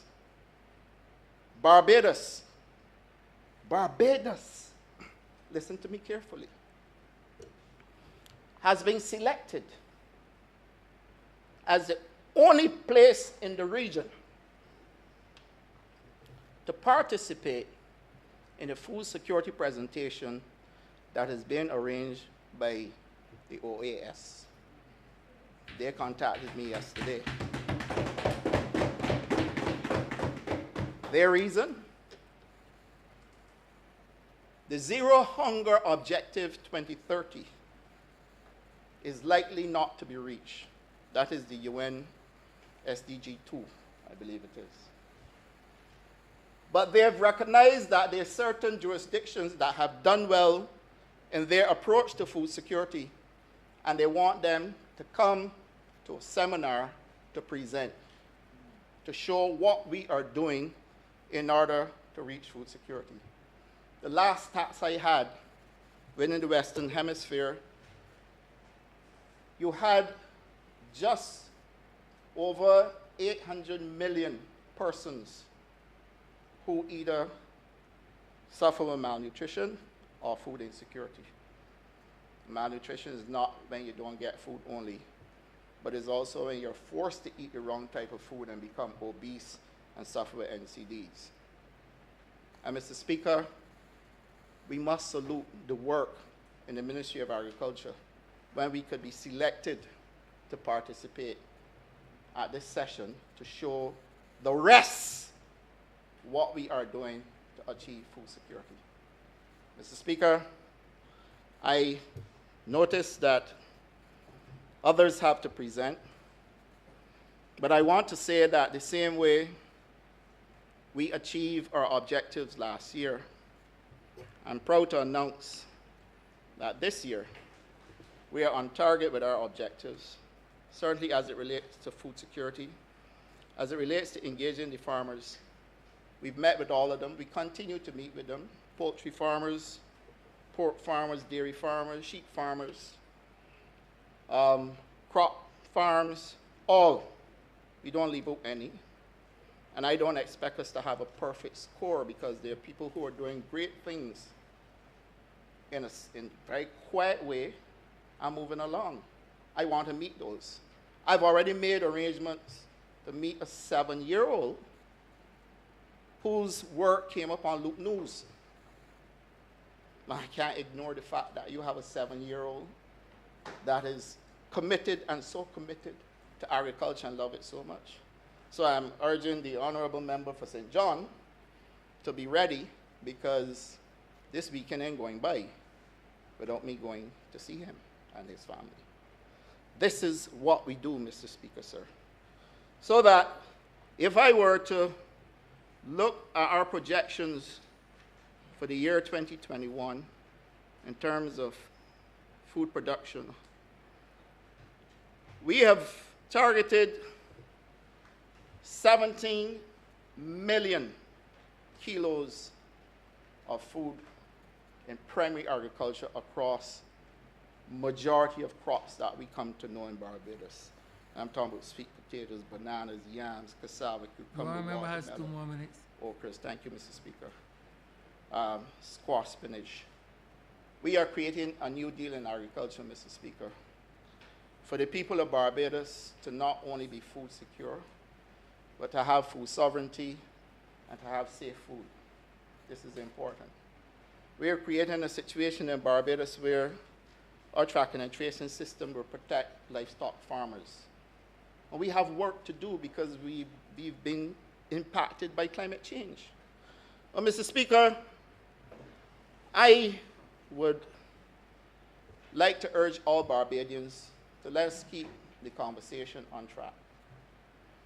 And why I'm saying so is because I have to literally control myself so that I do not respond to the salaciousness that is out there in the press. But suffice it to say, no board comprising people of the caliber of the people we have at the BADMC, people like Professor Dr. Troy Lauren, please bear with me, Mr. Speaker, Dr. Janine Comer, okay, academics, would seek to victimize or seek to do unjust to anyone unless there's cause.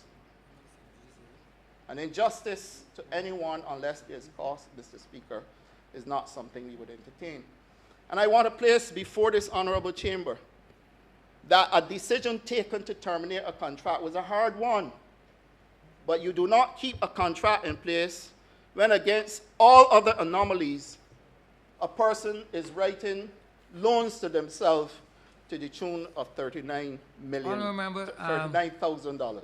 Honourable Member, one has to be very, very careful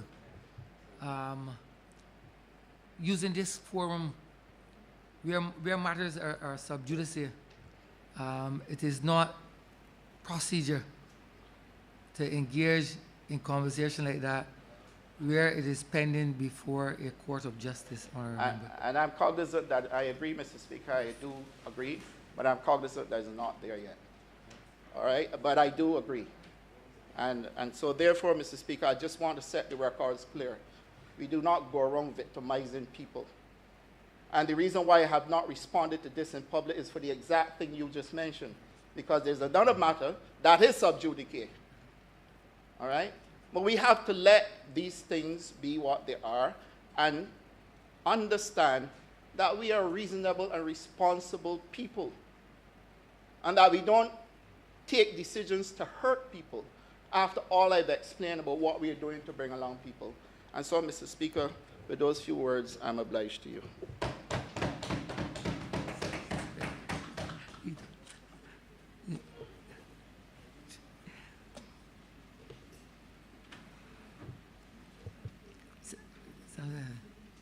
Honourable for St. James North. Thank you, Mr. Speaker.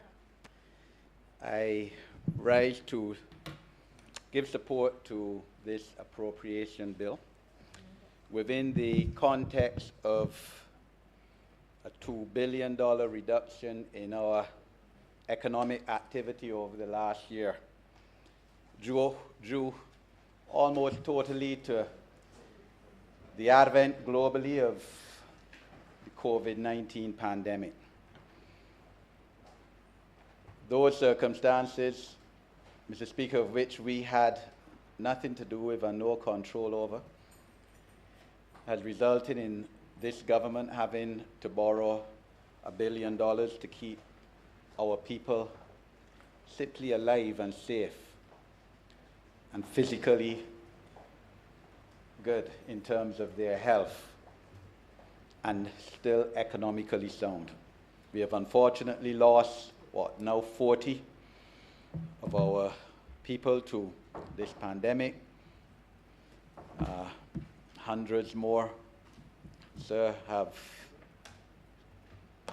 caught it, and the vast majority, of course, thankfully, have recovered. Sir, the latest person, in fact, is to succumb is a constituent of mine, and I give her family deep sympathy, sir, on it. But this has been a Herculean task by the government of Barbados, and I think that we have done tremendously well in keeping the ship afloat over the last year, and indeed since coming to office almost 3 years ago. These estimates speak towards a determination by the government to socially protect the most vulnerable in our society, in our country. And that is the duty of any government, of any policy makers, of any legislative decision makers in any part of the world. In addition, sir, we have had to safeguard the economy after coming in to office with the economy in the gutter, sir. We've had to facilitate, these estimates also speak towards an bold attempt to facilitate employment in this country, which has taken a tremendous beating as a result of the pandemic, which we've had to face. Trying to facilitate employment by getting capital works going again, sir, construction, roads, houses, and other aspects of the economy which drive the economy and create employment, sir. And I believe that I, more so than most, if not all, members of Parliament appreciate this aspect of the appropriation bill, sir, because, as I've said before, at least 85% of the households in my constituency, St. James North, have been adversely affected through loss of jobs among at least one member of the household as a result of what has taken place over the last year. Because my constituency, sir, sits plumb in a tourist belt. Plumb. The vast majority of people either directly or indirectly employed through tourism, and it has been almost devastation, sir. But the resilience of our people, the resilience of my constituents will hold, sir, and we keep hope alive, and we have to come out of this better than how we were when we went in.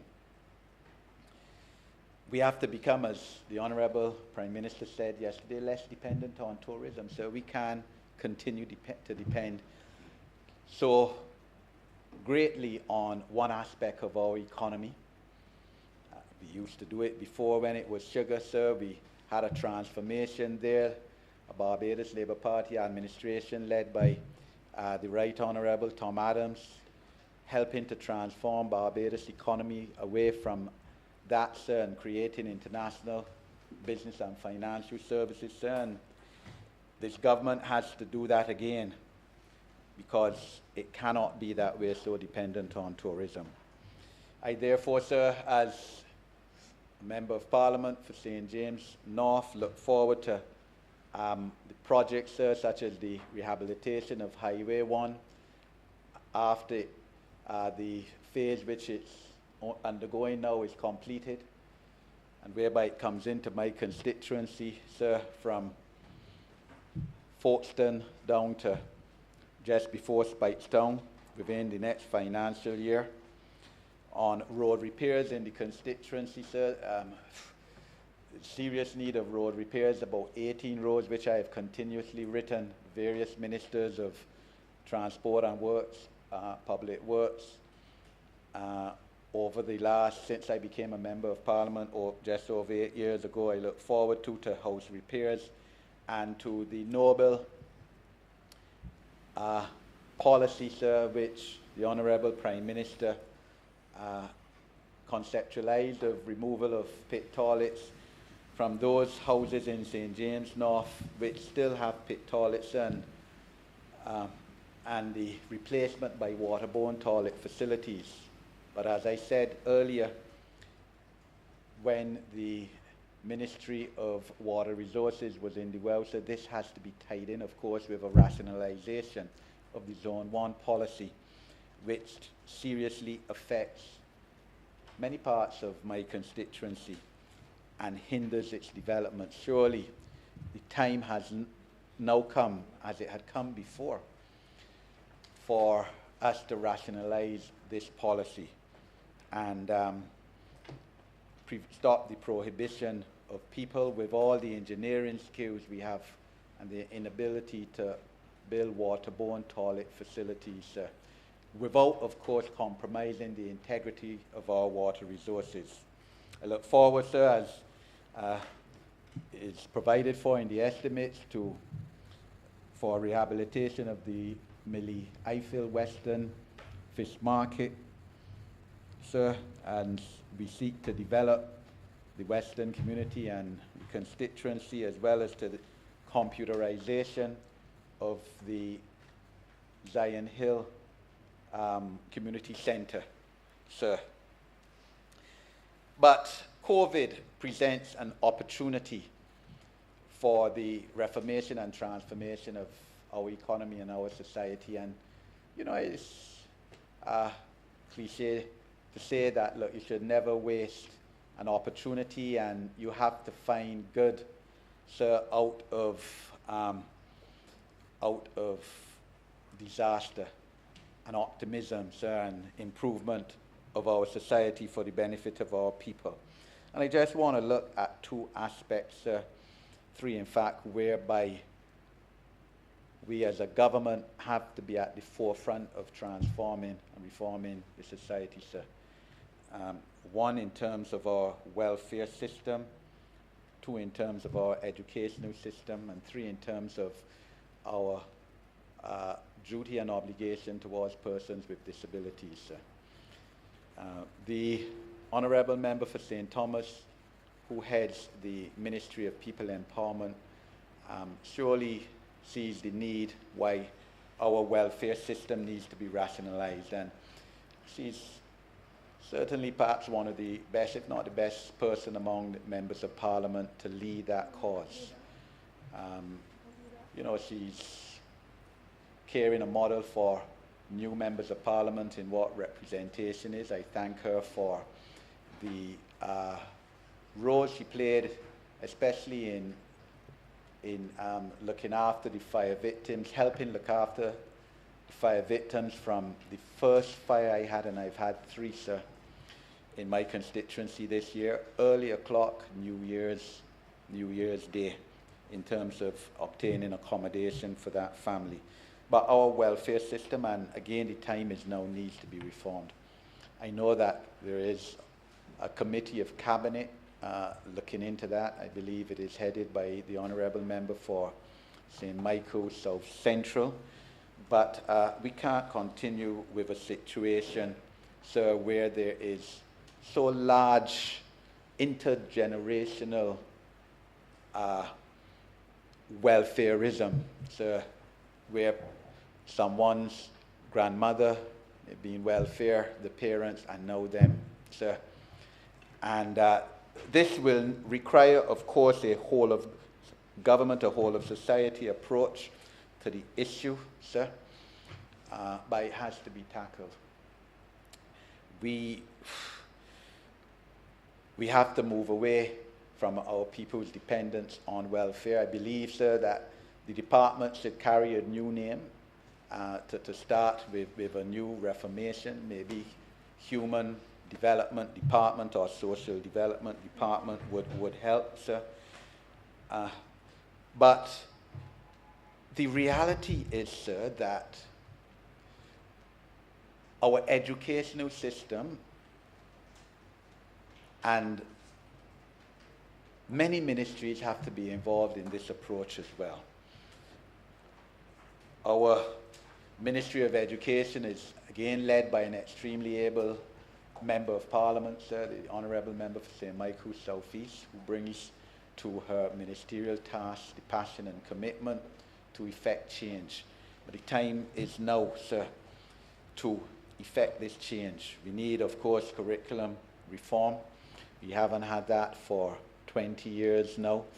That is paramount. We can't continue, sir, under the system that we now have, sir, which, of course, was founded still on a colonial system. I believe the 1945 or United Kingdom Act still has a foundation for some of what we have here.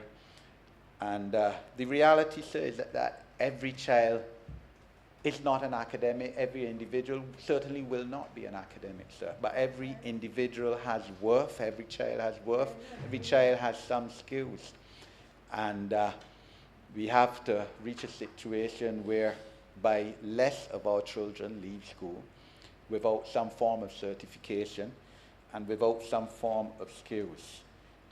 Let me say here, sir, I'm one of those who strongly support the abolition of the common entrance examination, sir. I know the Honourable Prime Minister on our first anniversary of coming into office, May 2019, when we had a meeting in Bridgetown, would have committed our government to the abolition of the common entrance exam, and we know the trials and tribulations that our children, especially our primary school children, are going through now in terms of online education. And I know the Honourable Minister is having a meeting with the teachers' unions tomorrow to see how we can get our children back in school, and physically, and the sooner the better, sir. This common entrance exam, and it is regrettable that I suppose COVID has come along, and therefore we're not in a position, as I understand it, to remove that, to abolish that exam this year. But certainly I hope by next year it would be. But we have to find a way to create greater opportunities for our young adults to be engaged. Those who may not be academically inclined to be engaged in technical and vocational opportunities to develop their skills. Therefore means that we need to find a way to expand the polytechnic by whatever name called, our skills training programs, the facilities whereby we can undertake those skills training programs. Maybe, sir, what we have done in terms of the last year, having to have virtual training and education, is an opportunity for us to be able to spread the amount of young people and widen that who can benefit from vocational and skills training.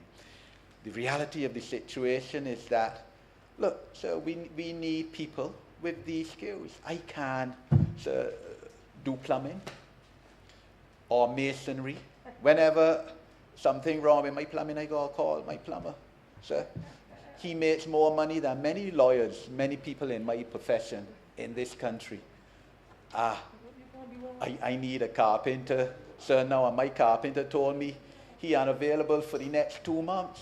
Gotta find somebody else. Told me that this morning after we spoke on Sunday. There is opportunity for a young person in these areas, in many areas of technical and vocational, and it is incumbent on us, we owe it to our people to be able to facilitate these opportunities for them so that they can acquire their skills. Too many of our people, sir, don't have sufficient skills, just have the skills to be a general worker. And that was all right, sir. That may be all right in terms of a booming tourism industry, but it is not all right in terms in periods and eras such as what we're going through, which will happen occasionally. So all of us, I'm sure, all of us, I know for a fact, every day we have constituents who call us, I want a job. I want a government job. Well, government, sir, can't create any more jobs than it has created. It's created jobs, and admirably so, to defend the sanctity and integrity and the security of our people over the last year in terms of COVID. So you've got jobs at National Conservation Community Commissions with roads with debushing over 700 jobs, protection against the dengue, school monitoring jobs, the community health officers, all noble advancements and initiatives by the government of Barbados in creating employment on the one hand and in protecting our people. But we do not have the general worker jobs, which means that people have to have skills, and which means we have to cater and facilitate and help our people. So within the Ministry of People Empowerment, so I noticed there's provision, of course, as there always is under this government, for facilitation of getting parents to be more responsible and to giving them those skills by providing money to Parados. We need to do more of that. So in terms of giving our young people, letting them know what is the responsibility of parents, because after all, I always say that being a parent has probably been my most significant role. Certainly one of the two most significant roles that I have had. It's nothing that you really read in a book, sir, but you need assistance in knowing how to be a responsible parent. And within our educational system, as the Honourable Member for St. Michael's South East leads the whole drive to reform our educational system, which is, and this is obviously one of our most important tasks as a government, we have to maintain a situation where our University of the West Indies is financially and economically accessible to the poorest person in this society, sir. So, I reject, sir, what I have read recently about a report where, under the chairmanship of, I think, Sir Dennis Byron, sir, the former head Chief Justice of the Caribbean Court of Justice, sir, which is apparently proposing now doubling of the economic costs to University of the West Indies students. So we fought that battle. Shortly after we came into office, when the Honourable Minister gave a ministerial statement in this Parliament, when it was in the other place, removing tuition fees for all Barbadian students, which had been, as I always say, disastrously imposed by the last government. sir, on Barbadians, preventing many of the poorest Barbadians from being able to attend university. We have to maintain that philosophical position that this Barbados Labour Party has been known for in allowing anybody who has the qualifications and desire to go to the University of the West Indies to be able to go, whether they are poor, rich, or middle income, sir.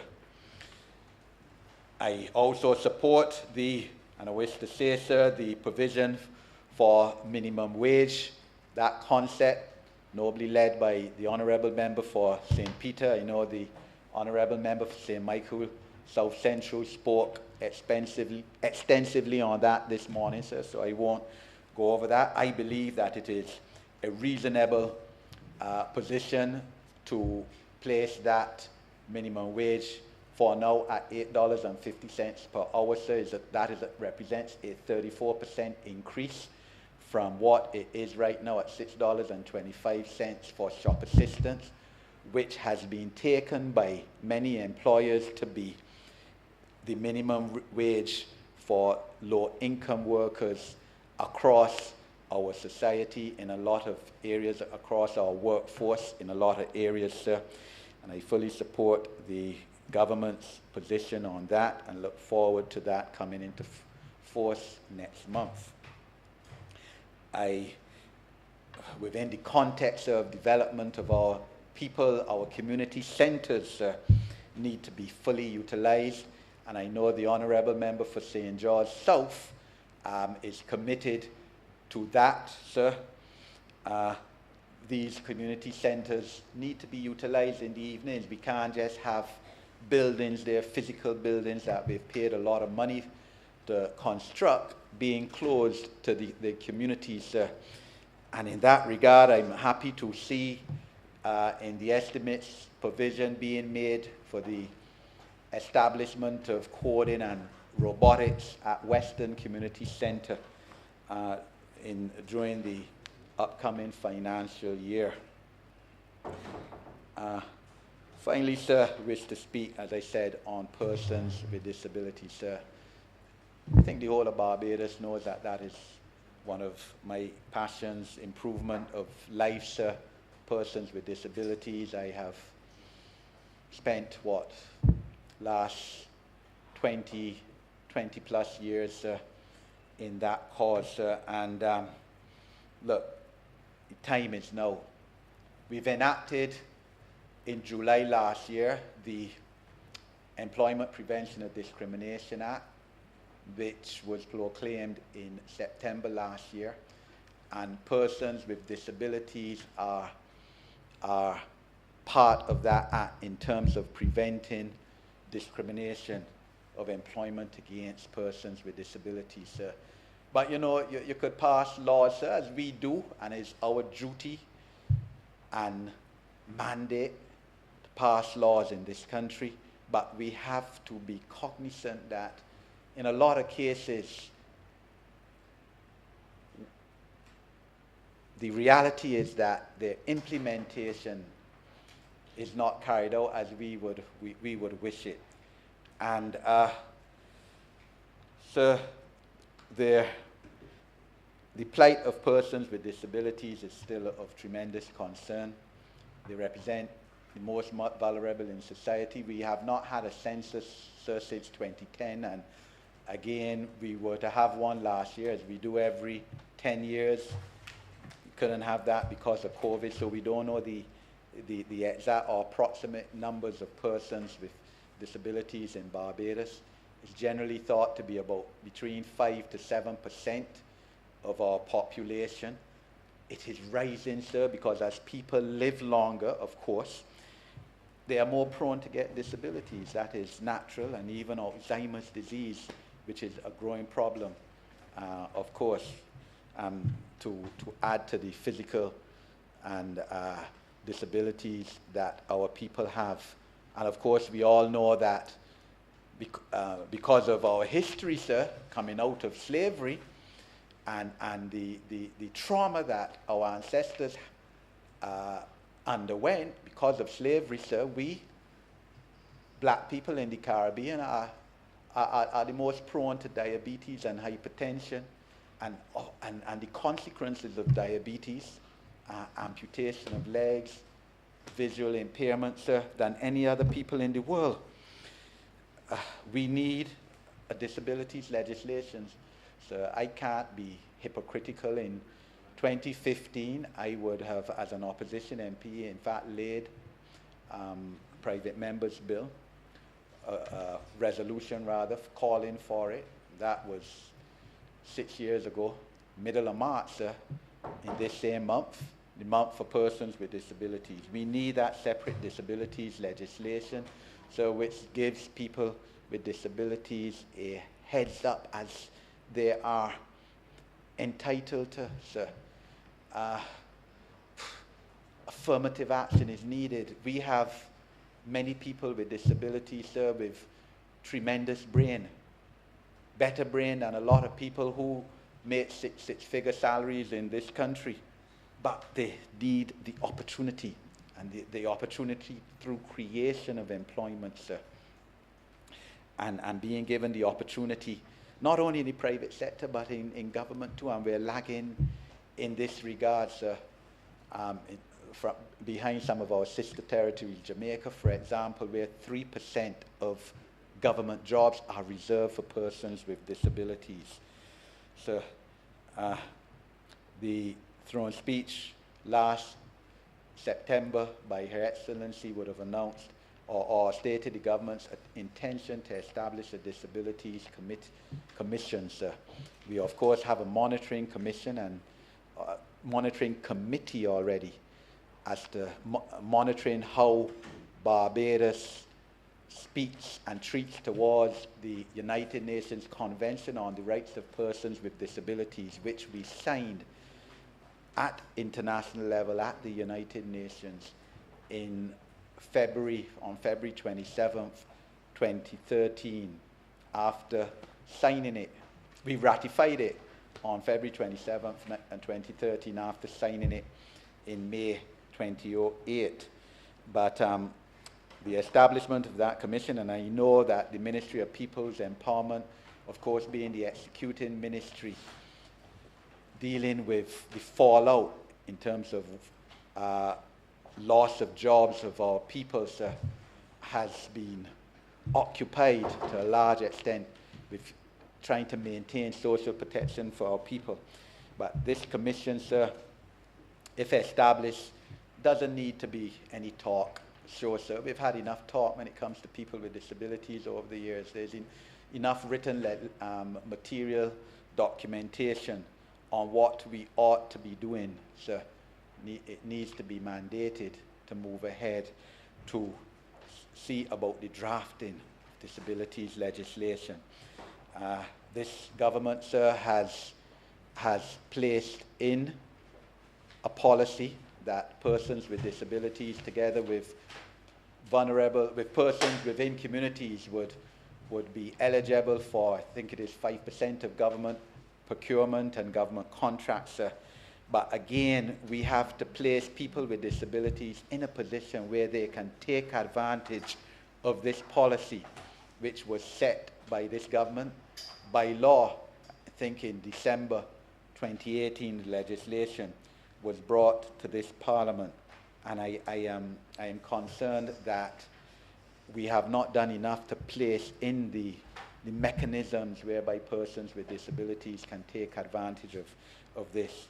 I know that the Honourable Minister of Education, and she has spoken about it in a speech to this Parliament last year, also understands the need to improve the education for persons with special skills within our school system.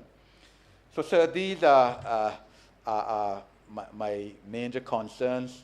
I know that there's provision in the appropriation bill to address each of these areas I've mentioned. I urge those ministers responsible and the cabinet to see about this, sir, because this is part of what we need to do. Each of these areas are part of the Sustainable Development Goals that we have subscribed to.